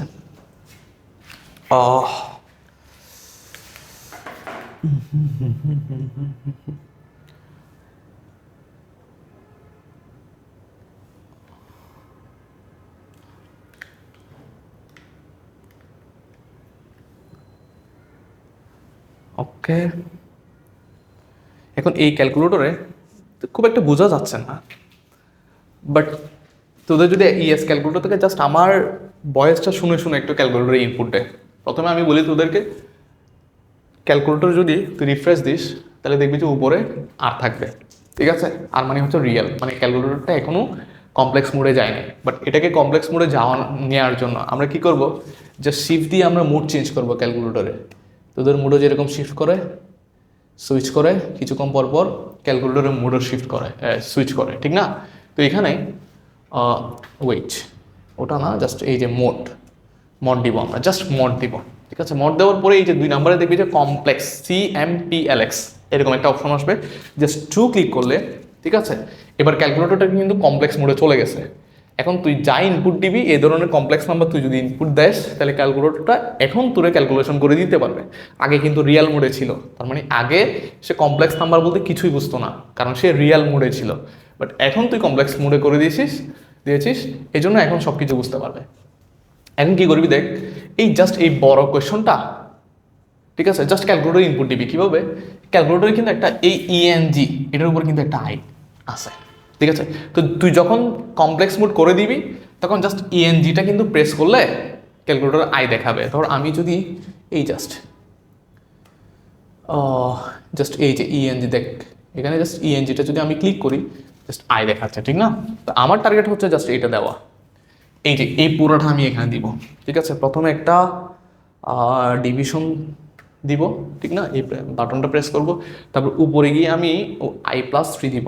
তাহলে আই, এই যে আই ইএনজিটা প্রেস করব, +3 দিব, আর নিচে দিব 1 মাইনাস আবারও ডিভাইড ফ্র্যাকশন টাইপটা দিব। এবার উপরে দিব 1, নিচে দিব কি ভাই, নিচে দিব 2 plus I, 2 plus just ENG দিব আবার আই দেওয়ার জন্য। ঠিক আছে, এই টোটালটা তুই ক্যালকুলেটরে ইনপুট দেওয়ার পরে জাস্ট ইকুয়াল বাটন টাইপ করলে চলে আসবে তোর 5। ঠিক আছে, ওকে, তাহলে এটার ডিরেক্ট ভ্যালু হচ্ছে কি কত ভাই, 5। এটা আনসার কত হবে? তাহলে ক্যালকুলেটর তুই যত রং বেরঙের বিভিন্ন ডিজাইনের জটিল সংখ্যায় তুই দেখ না কেন, তোর ক্যালকুলেটর সবসময় A+IB ফর্মেটে দেখাবে। তো এরকম A+IB ফর্মেটে যেই নাম্বারগুলো দেখানোর প্রয়োজন হয়, ঠিক না, যে নাম্বারগুলোকে এক্সপ্রেস করার প্রয়োজন হয়, সেগুলোকে জাস্ট তুই এখানে ইনপুট দিবি। এখানে গুণ দিলে, এই যে আমরা যতগুলো প্রবলেম করেছি সবগুলো যদি আমরা ক্যালকুলেটরে ইনপুট দিতাম, ঠিক আছে, আমাদের ক্যালকুলেটরটা কিন্তু A+IB ফর্মেটে দেখাইতো। ঠিক আছে, তাহলে এখানে আনসার কত হবে ভাই? আনসার হবে 5। বুঝছি। তাইলে আবার আরেকটা দেখাই তোদের, ক্যালকুলেটর যখন খুলছি আরেকটা দেখাই। ধর এটা না, আমরা জাস্ট একটা ফ্র্যাকশন দিয়ে দেখাই। ঠিক ঠিক আছে, ধর 5 প্লাস আই, ঠিক আছে, ডিভাইডেড বাই 2 প্লাস আই, এটাকে তোর এক প্লাস আই নেওয়ার প্রয়োজন হচ্ছে। ঠিক আছে, জাস্ট একই কাজ আমরা যখন রিটেনে করতাম তখন নিচের অনুবন্ধীটা দিয়ে উপর আর নিচে কি করতাম, গুণ করতাম। ঠিক আছে, এখানে জাস্ট এটা ইনপুট দেওয়ার পর এন্টার চাপলেই কিন্তু এ প্লাস আইবি দেখাবে। এ দেখ 5 divided by 11 divide by 5 minus 3 divide by 5i। ঠিক আছে, তো এ প্লাস আইবি ফরম্যাটে নেওয়ার জন্য এমসিকিউতে তুই একদম রাফে টাচও করবি না, খাতায় কলম বসাবি না, জাস্ট ক্যালকুলেটরে ইনপুট দিবি, ইকুয়াল প্রেস করবি, জাস্ট এ প্লাস আইবি চলে আসবে। ওকে, বুঝছি তাইলে? ওকে, তাহলে আমরা আজকে জটিল সংখ্যা লেকচার 1 আমরা করে ফেললাম। আমরা নেক্সট ক্লাসে ইনশাল্লাহ টাইপ 2 থেকে শুরু করব। ঠিক আছে, আমরা মোটামুটি আজকে জটিল সংখ্যার বেসিকটুকু পড়ে ফেলেছি, প্লাস জটিল সংখ্যার যেসব জিনিস আমাদের কাজে লাগবে পরবর্তী টাইপগুলোতে সেগুলো আমরা মোটামুটি করে ফেলেছি।